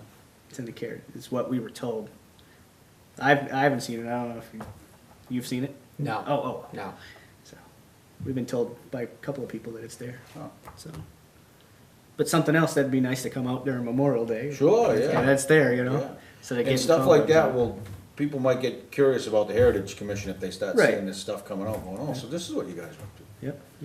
Any still working on replacing the sill at Old Town Hall. That's something the Heritage Commission wants to look into doing and see if they can't come up with some money to get that done. But at the same don't need time, to come up with Becky, money. Becky mentioned that. The money's in there's- the budget. Money's in the budget, yeah. Well, in the building maintenance. Building building maintenance budget, Yeah. yeah. Which we approved to spend, and we just haven't done it yet. So I think what the Heritage Commission is willing to do, or is going to do, is look for a contractor that's able to do that. They just wanted to get in there, formulate a plan, Mhm. and get a report back to us on what they were thinking, and like I said, I think there's wheels under it, and Yeah. something's gonna happen with it, so, Good. yeah. Let it move. There was a lot of talk around the table, I don't know how many there was of us, there was 6 or 7 of us. Because, like, the people that were in here this evening saying, hey, that'd be a great place to have, you know, a lecture or music, or Absolutely, whatever. yeah. Boy, you wanna talk about the Yes. potential that building Yeah. could have, Mm-hmm. so. Yeah. Excellent. So you work with getting them access? You have keys here, don't you? Yeah. Yeah, if not, Peter does, I know. Yeah, I know Peter does, yes. Yeah. Yeah, that'd be good if they, I'll let them know they can come up and get a key and go in. Motion to adjourn? Second. Hold off on that. We have minutes, What's that? minutes from previous meeting. Joanne was gonna say something. Is Jessica waiting for you to make a decision? Well, we're waiting for a response from, It's. That's what's in that folder. What's in that Uh, folder? In what folder? The general folder, the other one? Yeah, it was right in the top. I saw it. It was here. Long story short, when we met with Jessica about, You wanna go into non-public? I personnel. don't think so. Okay. I don't think so, just in generalities. My concern was whether our insurance would cover an employee in there. Mhm. And my understanding from what Joanne has is it does. And as far as the bonding from the insurance company goes, that is specific to certain individuals that are required by RSA To be bonded? to be bonded, Okay. of which that was not one of them. With that in mind, we could leave it just as it is, just not have a, I get confused, which one again? Is it the Deputy. tax collector that's required to be in town? Or the I clerk? believe so. Yes. The tax collector, so that we would then not have a deputy tax collector. We would have a deputy town clerk. So that individual could only do one job, No. not both? No, they can do both. My concern, as I expressed, was whether or not we're covered by the insurance. And we are. But one of them would have to be a town resident. No, that's not what it says. That's what I'm saying, if you read that document. So either, regardless if you're a deputy town clerk or a deputy tax collector, you don't have to live in town? No, the deputy tax collector would. Mm-hmm. What I was saying was that we would maintain a deputy Town clerk. town clerk, and the other position would just be an employee working in that office. You just don't have a deputy tax collector. The town clerk can receive tax money. And so can the employee. Employee. Yeah. Isn't she required to have the deputy tax collector? Isn't there one that she's required to have? Mm-hmm. There's one that she is required to have. I think it's, I thought it I'm was. that pretty one. sure it's a deputy Oh, tax right, collector. right. She's not required to have both, but one she is required to have. Okay, let me see if I can. And I'm listening. and I think it's the tax collector. I already said that. Elections.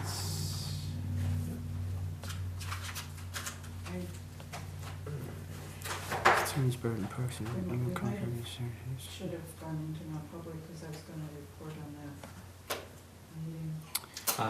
Okay, then that would I mean, go I- into if you want non-public me law. to. Yes.